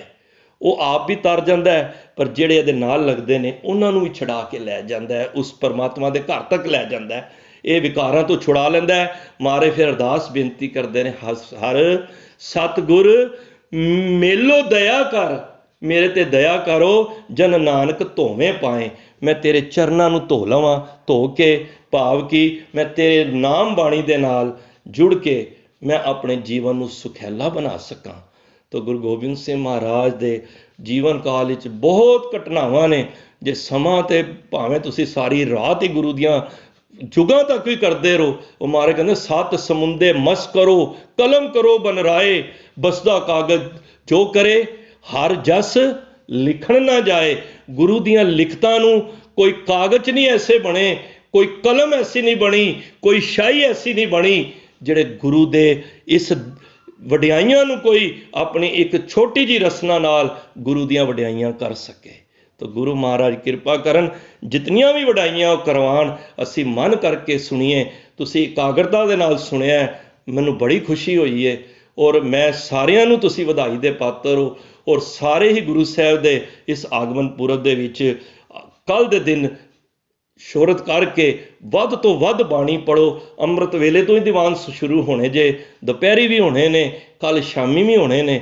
ਸਾਰੇ ਦੀਵਾਨਾਂ ਵਿੱਚ ਜਿਸ ਤਰ੍ਹਾਂ ਅਸੀਂ ਬੇਨਤੀ ਕੀਤੀ ਹੈ ਕਿ ਕੇਸਰੀ ਨਿਸ਼ਾਨ, ਕੇਸਰੀ ਭਾਵੇਂ ਭੈਣਾਂ ਮੇਰੀਆਂ ਮਾਤਾਵਾਂ ਕੇਸਰੀ ਚੁੰਨੀ ਤੇ ਅੱਗੋਂ ਵੀਰ ਸਾਰੇ ਕੇਸਰੀ ਦਸਤਾਰਾਂ ਜ਼ਰੂਰ ਬੰਨੋ। ਔਰ ਤਾਂ ਕਿ ਅਸੀਂ ਖੁਸ਼ੀ ਦਾ ਇਜ਼ਹਾਰ ਕਰੀਏ ਆਪਣੇ ਗੁਰੂ ਨੂੰ, ਇਹ ਪ੍ਰੇਮ ਭੇਟਾ ਬਾਣੀ ਪੜ੍ਹ ਕੇ ਦਈਏ। ਸਾਰਿਆਂ ਦਾ ਧੰਨਵਾਦ। ਭੁੱਲਾਂ ਬੇਅੰਤ ਹੋਈਆਂ ਨੇ, ਉਹ ਦਾਸ ਦੀਆਂ ਨੇ, ਬਚਨ ਗੁਰੂ ਦੇ ਨੇ, ਉਹ ਸੁਣ ਕੇ ਹਿਰਦੇ ਵਿੱਚ ਵਸਾਓ।